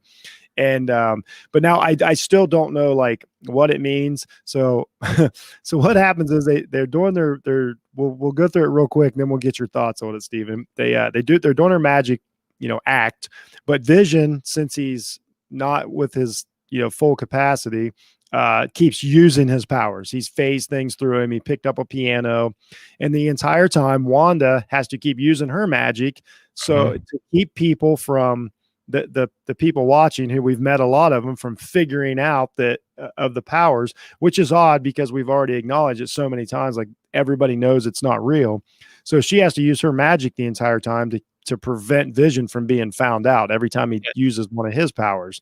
And then but by the time then when it's all said and done, everybody claps and like one of the greatest magic shows ever, and everybody's so happy with him, even Dottie. Yeah. That's a big part of this. So let's break down this scene a little bit, man. A lot happened, but what's the purpose? Like what went on here? Well, so they're trying to gain acceptance into the community, right? And this talent or magic show, rather, this magic show that they're putting on again for the children, and then Right. everybody else says for the children. Just Yeah, one of my I was saying one of my crackpot theories is that like I don't think this was, to me, I saw it as they weren't as much about them trying to ingrain themselves in the community as they're being forced to do it. So in my mind, it's another thing in the real world, like somebody is like trying to use their powers for expose their powers or figure it out or use them for harm or whatever. Cause I didn't feel like the Wanda and Vision were willing participants. But that's just me. I'm just throwing my theory out there. That could be, and that could be back to what we keep talking about, is Agnes basically serving as the mentor in the comics and essentially doing the same thing, trying to integrate them into the community. We don't see this happen, but we could theorize and use critical thinking that Agnes may have kind of spurned them on to do this because it's a big deal in the community. You know what I mean? And if they want to be accepted as normal, they want to start a normal life together. Even though it still feels weird that they don't really know what's going on, that in order to gain acceptance, this is just something that they have to do. And To keep up the facade. Yeah, makes sense. Yeah, and so we see this happen, and just again, real quick, so they use two names as their kind of stage names, and one of them, I'm trying to find where I have it. Oh, so it's their Illusion and Glamour, and if you remember in the comics, they actually have friends named Illusion and Glamour, and there's a whole lot going on there. But basically what we see is them go through, like you said, this series of magic tricks, and it's really cool how much they tie into other comics. And I keep bringing up that 2015's Vision. If you remember in the comics, the kids, in order to gain acceptance from their peers, they do similar things. One of them is exact the same. The son Vin lifts up a piano in order to impress the kids around them. And so, Vision in this scene is doing that to impress the people. That was a really neat scene. That was a really neat scene as far as effects too. I really liked the scene on how, like, so if anybody hasn't, I'm sure everybody's watched. So he picks up the, a full size, grand piano, and everybody like oohs and ahs, like what? And then Wanda immediately like uses the magic to, when she goes over and grabs it, and it looks like it weighs nothing. And then when she turns, it's essentially a piece of cardboard, like a set piece. Like she turned it into, it was as far as to go back to like the showrunners and the use of special effects, this was a great looking scene because they used a lot of special effects in a hurry. You had a phase, you had, picking up the piano, you had all of Wanda's magic. But I like the use of Wanda's magic better in this show because it doesn't look, I never liked it in the MCU, like her weird motions and throwing the red stuff. I never felt comfortable. I never liked it. I say it again, I couldn't stand it. This looked great. This is how she should look using her magic. This is what Scarlet Witch would look like using her magic, not whatever they told her to do in the MCU. This whole scene was just, both of them, it just looked great. It looked natural. It looked, it looked how the comics. I Dream of Jeannie, we talked about that at the beginning of the show. I Dream of Jeannie just did the hand and then blinked, and things were done. She does the twinkle of the fingers. It's a lot more subtle. And then that happens with way better. It's way more believable than the goofy fireball energy. Yeah.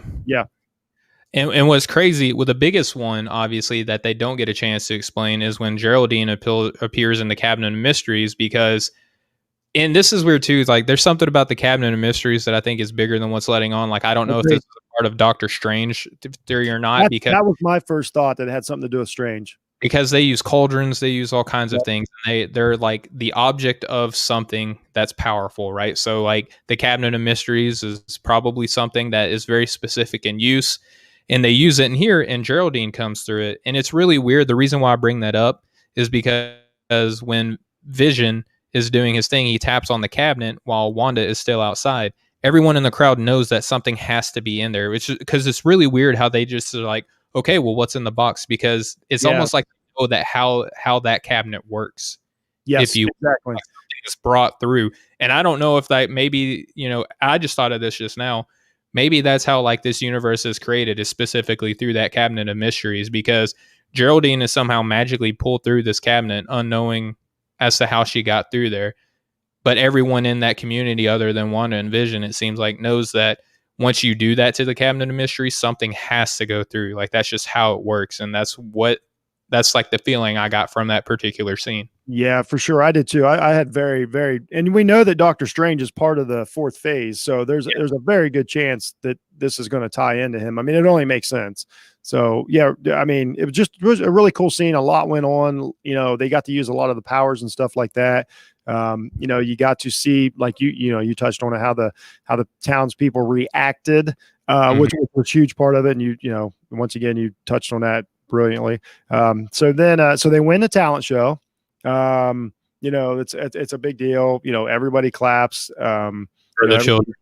Yeah, for the children. It was really odd, but they win the talent show. But then they're like, I think Wanda's specifically is more happy that they didn't get found out for real powers. Like, and she fixes his vision in that time too. Like the gum comes out of his body and then he snaps back to normal. I think we just kind of glossed over that, but yeah, that happened as well.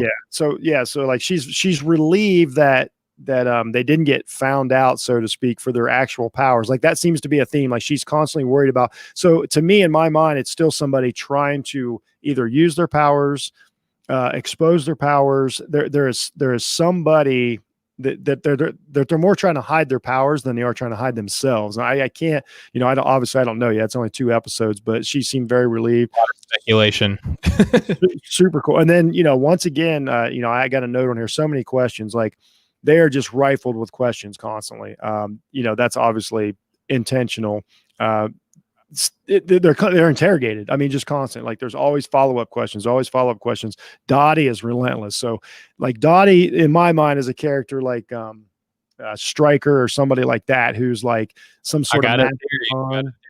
Okay. So, you know what? Let's do your theory, because the next scene is ginormous at the end of the show. So let's talk about Dottie for a minute, because I can talk about Emma Caulfield all day. Well, and I had it during the show. I didn't come into the show with it, but with the way that you explained her character in Buffy, which I wasn't super familiar with. I knew she was in the show, but I didn't know the ins and outs of her character. So if you notice that the department store that is in the background says Wentworth, real big letters. Right. And it says department store. We know that the magic show is being held in that parking lot. So using critical thinking, it's safe to say that whoever owns Wentworth's department store is putting on this magic show. Who's the one common factor in that? That's Dottie. Dottie's putting on the show. right? And what's crazy, if you look up, just go and Google Wentworth and Marvel, and you'll discover that there is a character named Deidre Wentworth, Okay. okay, who ends up being Superia, who is a supervillain who wants women to control the earth. We know that Marvel in the MCU, they take people from other places and put them in there and use outside storylines for this crazy theory that you just spurned on to me, because she's a vengeance demon in Buffy, specifically to avenge, people who were harmed by men. Yep. What if Dottie is now Deidre Wentworth, and Oh, she's Superia, who again in Marvel, much like our character in Buffy, is specifically for women to be in power and in control. well, yeah, that's what me and my wife talked about. We're like, if you watch her and Buffy for 1 minute, you just give her this role. Like, you don't have she didn't have to. I bet they went and got her for this role. It's like, she's so perfect for it. I doubt that she had to. I doubt that she had to audition. It's perfect. Yeah, That's exactly who it's got to be. Man, and it's perfect. Like, she's perfect. She's yeah, just everything about it, everything about that fits. Even the hairdo. What wonderful. By the way, let's talk about makeup and hair just for a second. It's amazing. It's perfect. Everybody looks great in this show. The hair looks great. Makeup is perfect. The wardrobe is just, they just nail it. Like, everybody looks exactly how they want you to feel about them. It's just perfect. They really took their time. Credit to Disney Plus. They did the same thing with Mandalorian. They really took their time for the fans, and they give you a quality show. I would rather, you brought it up in episode 1, we talked about, is that I would rather have a shorter show that I can watch 2 to 3 times in a row than a longer show that they're constantly like leading me along and kicking the dead horse. Like, just amazing. But once the show just looks so good. So here we yes, win the talent show. Now it's right at the end of episode 2. This is freaking huge. We got Wanda and Vision at home, and once again, this is where. So I think we're going to figure out also too, like, when we see them in their house alone, that is when they're truly a couple, and they're really, like, they let down their guard and all that, and they're a beautiful couple. They're doing it once again. I can't, they're doing a great job, but something's about this house. This house is some sort of safe space for them. And in my mind, I imagine them like they might be laying side by side in some sort of cold steel interrogation room, but there's some sort of safe space that they develop in this house where they are more natural, truly in love. And I think that, once again, I think that Wanda knows a little more what's up. I think Vision is returning to what, to himself, because like they brought it up a lot in Endgame, or I guess Infinity War, that once they removed Vision's stone, what does Bruce Banner say? Most of him is Vision. Perhaps even the best parts. Yeah, exactly. And I think that's what we've got. We've got the part of Vision without the stone, just a guess. So anyway, so here we go. We've got this moment. They're having a tender moment. They're talking to each other. Wanda turns. Vision is basically like, Wanda, she's pregnant. Probably, you know what? Hey, you're an expert at pregnancies. Honestly, I'm being totally serious. How many months along does she appear without insulting her? Oh man, she's got to be, so slight bump, probably 2 to 3 months pregnant, like at least, right? Yeah, so 2 to 3 months pregnant. But what's crazy is that they're gonna enjoy some time together, and they say the phrase "for the children" again. Yeah. I kept saying that earlier in the show because that plays a very prominent role, at the show towards the end. They say the words "for the children" together, and then that's when we see Wanda come stand up, kind of. One side of hers, one profile is facing this way. As soon as we see her back profile, show, and then the other side of her profile shows, then she just magically has this bump. I had no idea it was going to happen. Like, I know that the biggest part of their story is the children. We talked about a little bit ago, the twins. I had zero clue that this was going to happen. I was as shocked as Vision was and as Wanda was, and she was so happy. Once again, she looked great. I mean, of course, like, what did she say when she noticed it and then looked at Vision? Her exact words were, "Is this happening?" And he said yes. Which leads me to think that he's kind of coming too. Like, yes, exactly. This was the first time to where I'm like that. Okay, there you go. I talked about this was the first time to where he a short. Was then the no a little bit more, because then I mean, it would take us a long time to explain in the comics how the twins come about with Vision and Wanda and all that. But this is whoever's controlling their reality. Yeah. The twins are different. It could be I keep bringing up that 2015 Vision story. If Vision, and there's a possibility based on what we just said, based on him saying yes, this is really happening. Maybe he is the one that is controlling the That family. could be. Of it. And this could be Viv and Vin from that 2015. Yeah, we don't know which set of twins it's going to be. Or it could be Thomas and William. I lean more towards Thomas and William because it just.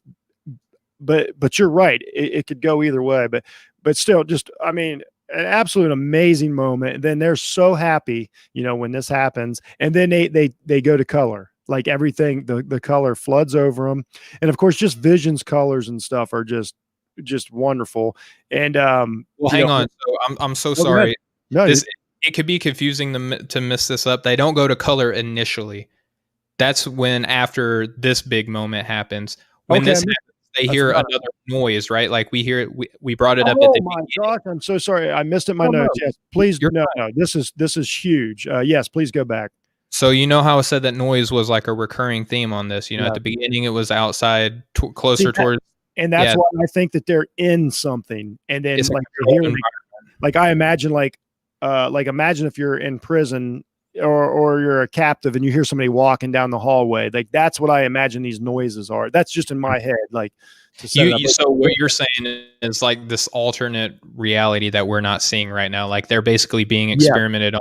And you're speaking to what's actually happening as opposed to what you're interpreting as like a dream or like an alternate. So like they're like, imagine like, when you're a little kid and your imagination runs wild when you hear a noise. So what it really is like just somebody getting up in the middle of the night or your floor creaking. But what you see in your head is all this crazy stuff going on. So I think we're seeing the crazy stuff. But go ahead and go through the scene because this was weird. This is very comical, very comical. Yes. And you know how we go from eerie, how we said earlier, to I'm getting more uncomfortable with being or more comfortable with being uncomfortable. This is where it stopped, because after they understand that they're pregnant, they hear an explosion, right? This is the third noise that they hear throughout this episode, and it turns everything around. So they go outside. It's still black and white. They go outside to the street, and there's a lone manhole in the middle of the road. And you see them, they're staring like frightened, like they're scared, like you feel like you can feel goosebumps on them through the TV show. Like that's how eerie it totally reset the feeling of the show, the mood of the show instantly, in a good way. Like it went from being like a campy family sitcom to a horror movie in a split second. It's like the kids are there's a group of teenagers about to get familiar with one another in a cabin in the woods. And then they hear they hear the bad guy coming, right? So that's basically what this felt like. They found out that they're pregnant. They're about to get familiar with each other. And then they go outside and they see this lone manhole cover start, scraping across the pavement outside. And like, it's bone chilling. Like the camera, the subtle movements of the camera that you see and them panning close to each other, you feel scared for them. Did you also did you pick up on it too? Like when they went out and looked, it didn't look like the show looked up into that point. No. Like their environment is constantly changing. Completely different. Yeah. It's exactly. I'm willing to bet too. I didn't pay particular time to the scene, but it looked like even the outside of their house, like the outside part of their house looks different. We know that the interior has changed with the show as it's progressed from the 50s to the 60s, but I'm pretty sure the exterior has changed as well. But they go out, they're staring down this lonely street.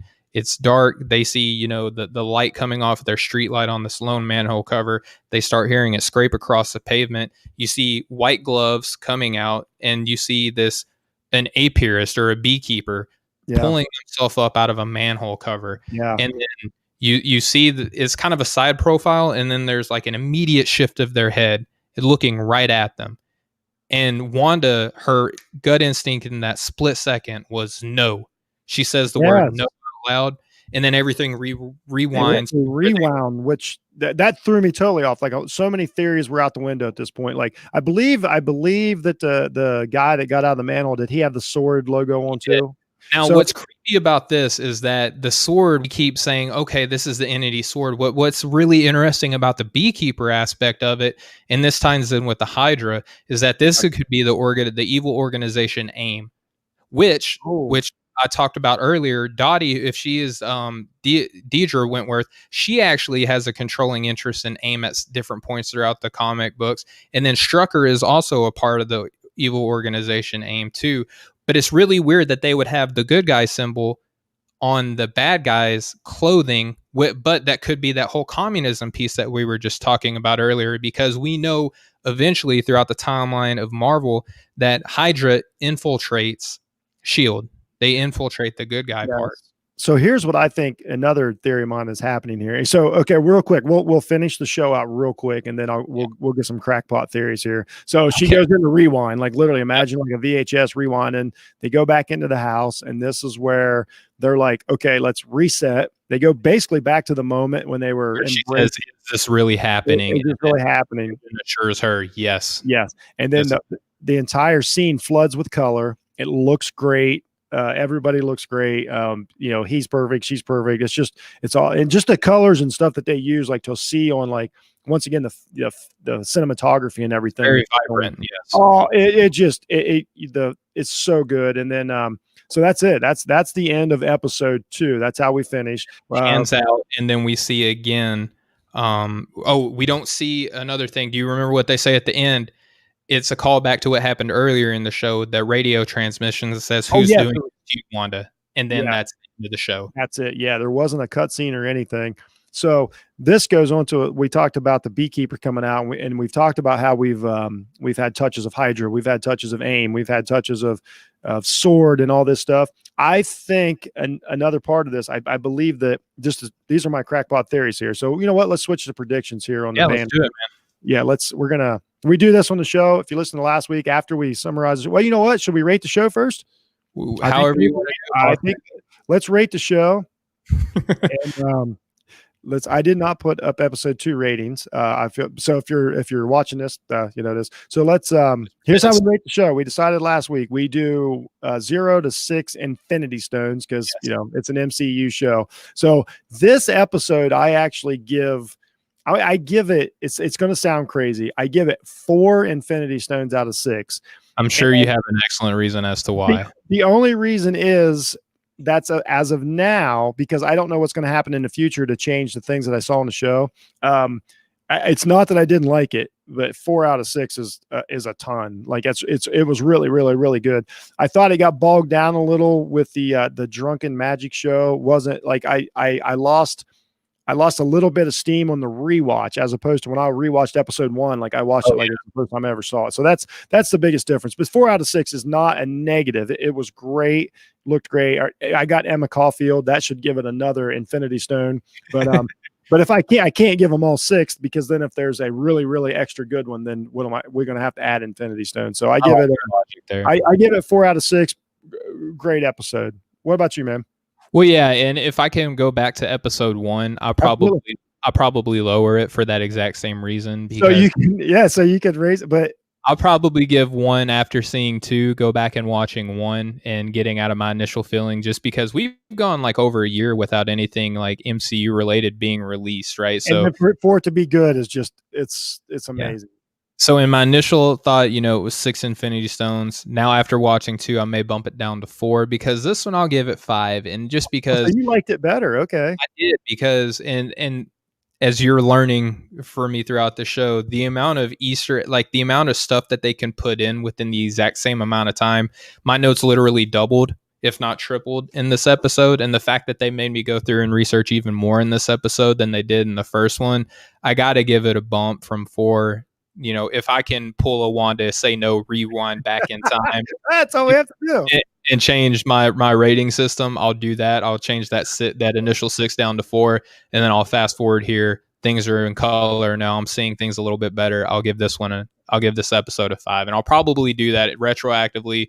Just keep decreasing it, because it's hard not to. That's the beauty of this show. There's no shelf life to it. You almost, I think, to watch every episode you almost have to go back and almost watch them all again in a row, like to keep up with, like, oh wait a minute, I forgot about that, and it's going to start getting crazy. This week is going to be nuts. I can't wait to see. So I think 5 out of 6. Like I think that's fine. I don't think a vengeance demon, I don't think Anyanka is coming for Steven. Well, I think the fact that she played Avenged Demon specifically to take on men, and then again the talent show or the magic show was held in Wentworth parking lot, which again is Deidre Wentworth again, who's superior, who believes that women should Yep. take a more prominent role to men. Yep. So I think that if they did do this, just the MCU is mean for making me go through and play that loophole in my head to where like, okay, she is superior. I think that it's very possible that she is, but Well, I think it's intentional too, because a giant part of their fan base are Buffy fans. Like as soon as I saw her, like I already have a preconceived notion of Anya. So I it's don't like think Kitty in episode 1. Like that's Kitty, you know? exactly. So they're like I think it's specific because we learned this with the Mandalorian. Like they really play to the giant fan base. Like Mhm. there's so many things. So I 100% think that it's not a coincidence that it's Anya. Like like every 40-year-old in the country loves Buffy. And then Yeah, so it's already a built in, you know what I mean? Like they don't have to develop this that's the type character. of role that she plays. Yeah, Yeah, I you can think, and that's genius. That's great casting. It's that's how you make a show. So we'll get on to predictions. So we kind of talk about them as we go, but my general prediction didn't change a lot from episode 1, but yeah, now what I kind of think's happening in my mind, I'll touch on it again. We've brought up all these. We've brought up Hydra. We've had AIM. You brought up all these word. Yeah, different organizations. I think that my crackpot theory is that Vision has been recreated. Wanda is helping develop him, but at the same time, they're on the run. So now I think that they're on the run. And that's why, like, when we see these, I don't, instead of trying to, like, I originally was trying to figure out which bad guy they were going to use, because that's what the MCU's always done. yeah, They pick the bad guy and they go with it. I think that now they're bumping into more than one. And I think that as the time, that's why they're also moving through time, because they're trying to find the perfect time period to hide. And so that I think that is part of it. So now I'm starting to think that Wanda and Vision are controlling the time period that they're in and where they're at to avoid, say whatever the bad guys are doing, and they keep bumping into different. Like I wouldn't be surprised if next week another entity shows up, or you know yeah, what I mean. Like that's in my mind. I picture them on the run. yeah, and that's all fair and good. I think that my my predictions haven't really swayed that much. With again, I talked about it on this episode just like I did the last. They're picking from several storylines, I think, and putting it all in one to keep the predictability of it just like really difficult. It's really difficult to figure out which storyline that they're using, right? We're not really going to know a lot until we know what happens with these kids, because if the kids make it, you Right, know, that's huge. it's huge. And depending on what they name these kids, I also wouldn't be surprised if they picked one from each storyline just to kind of keep the predictability down. Like, Or we don't know that they won't do both. well, Um, that's true. is Maybe it? they're I think it's a possibility that this is all on purpose, and that Wanda and Vision, because they got lightning in a bottle with these two actors, and this is so great, and you never know. Like I'm talking like business future is that they might be moving us through all of the storylines of these two. Like instead of picking one, they're jumping us through each of them on purpose. So like I think almost everybody's trying to figure out which one. And I yeah, think they might literally on purpose be touching on all these, as if imagine like Wanda and Vision go back through time and they're jumping through the comics for 50 years of them. I think, well, Vision's only about 40 years old, but you know what yeah. I'm saying? So I feel you. I think it might be totally intentional, is why we can't figure it out, because, and you brought it up, I think we might have one set of twins and then we may get the other. And Yeah. we may, one of these episodes, I think we're going to get the Vision family. Like I It, really do. I think we're gonna get the full Vision family. Like I think they're moving through all the storylines that these two have went through, because they're so like they're not the we're going to say they're not the most read storylines as far as casual fans. yeah. So you can jump through all these and know, but like if it's the Incredible Hulk, like a lot of people know, like okay, here we go again with the gamma rays. But Or Spider-Man, we know the or general Spider-Man, Uncle Ben, exactly. like Like, oh, okay, you're so familiar, but these two here can tell you so much of their history, and so that could be it. I might be totally wrong. They might be on one storyline, but I'm wondering if they're not time jumping and so to speak, but maybe not like physically time jumping. That's the part I can't figure out. Are we really going back in time, or are we in a cell somewhere and it's all in our brains? I hope it's not all in our brains, because sometimes I don't like when shows do that. Well, here's the thing, like you mentioned, they could do so much from this. Like they could be setting up the next Marvel big bad, and I think that that's a great prediction. And here's my thing, like it could be Mephisto, because Mephisto's an integral part to not only just characters that are established in the MCU, but other characters that they're likely to bring in down the line. And I want to say that he's a great character to bring into it. Like that's something that has not been touched on. I want to see Marvel start bringing some of these unfamiliar characters in. I love it. So they could do that. We also understand that this storyline is going to somehow tie into Doctor Strange. Now, if you're familiar with Doctor Strange, there's a particular character that he goes up against named Nightmare. And if it's Nightmare, that could also play into the whole show within a show feel, the unknown of what's actually happening, why things are constantly shifting around them. Like Nightmare could be doing this for Doctor Strange, a Multiverse of Mayhem coming up soon, which that, from all accounts that we know, is going to be more of like a horror movie. And if we look at episode 2, the way it ended, it definitely had like a horror-ish feel to it. So this could be setting up that. If it's talking about your time loop that you're talking about, they could be setting up King the Conqueror. So like there's so many people that could be set up in this. I think that there's going to be one kind of sub villain, I guess, that's going to be like the main villain throughout the duration of this, that's going to unveil the next big bad. So like I could see Mephisto kind of being that sub villain, unfortunately, based on his tie-in specifically with Wanda and Vision, him somehow probably being defeated, and then that leading into like a Nightmare or a Kang the Conqueror. Well, and another thing that's going to happen that's unavoidable. This show, like through 2 episodes, is a giant shock hit. Everybody's going to love it. So now you're already preparing for the next season of it, which changes things. Like, because you don't know how these are going to go. Like, you don't know that people are going to love it. This is going to be a giant hit. I guarantee they're already like, okay, season 2 is in the works as we speak. So that also is going to steer as far as like the future of the MCU, or even if they don't do a second season of this particular WandaVision, like you could definitely see them like, okay, we have several superheroes that are in the limelight right now through our movies. Let's talk about some of the other guys that we're not like putting out mass production in the movies and doing like these little TV shows while that's going on at the same time. I don't know, like if they can. They've got to keep Elizabeth. Like they just have to do whatever they can do to get. Like I just know how these things go. It's gonna be just like Mandalorian. Money is going, like people are gonna want more in a year from now. So, oh man, it was fun. It was a good time, man. Episode 1 was good. Episode 2 was great. I can't wait.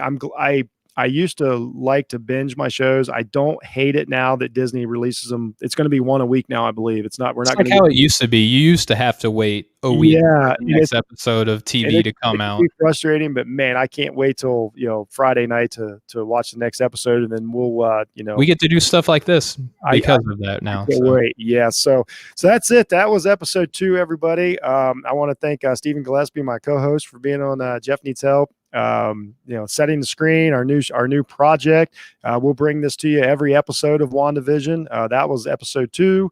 Obviously episode 3, look forward to it as soon as you can. Go check Steven out at Off the Ball Network and check him out on his podcast at Breaking the Game, where he does just as much research and in-depth and puts all the effort into his basketball podcast that you get here. Steven, anything you want to say before we get out of here? No, man, just had a lot of fun doing this. I can't wait for the next episode, man. It's going to be fun. Thank you for letting me do this with you, brother. No. It's my pleasure. It's my pleasure. This is as much fun as I've had doing a podcast in a while. As much as I love sports, comics are probably 1A in my book, and this is. Oh man, I love it. I want to thank everybody who watched. I want to thank everybody who listened, and we will. Hey, thanks for helping. Yeah, absolutely. Much love, everybody.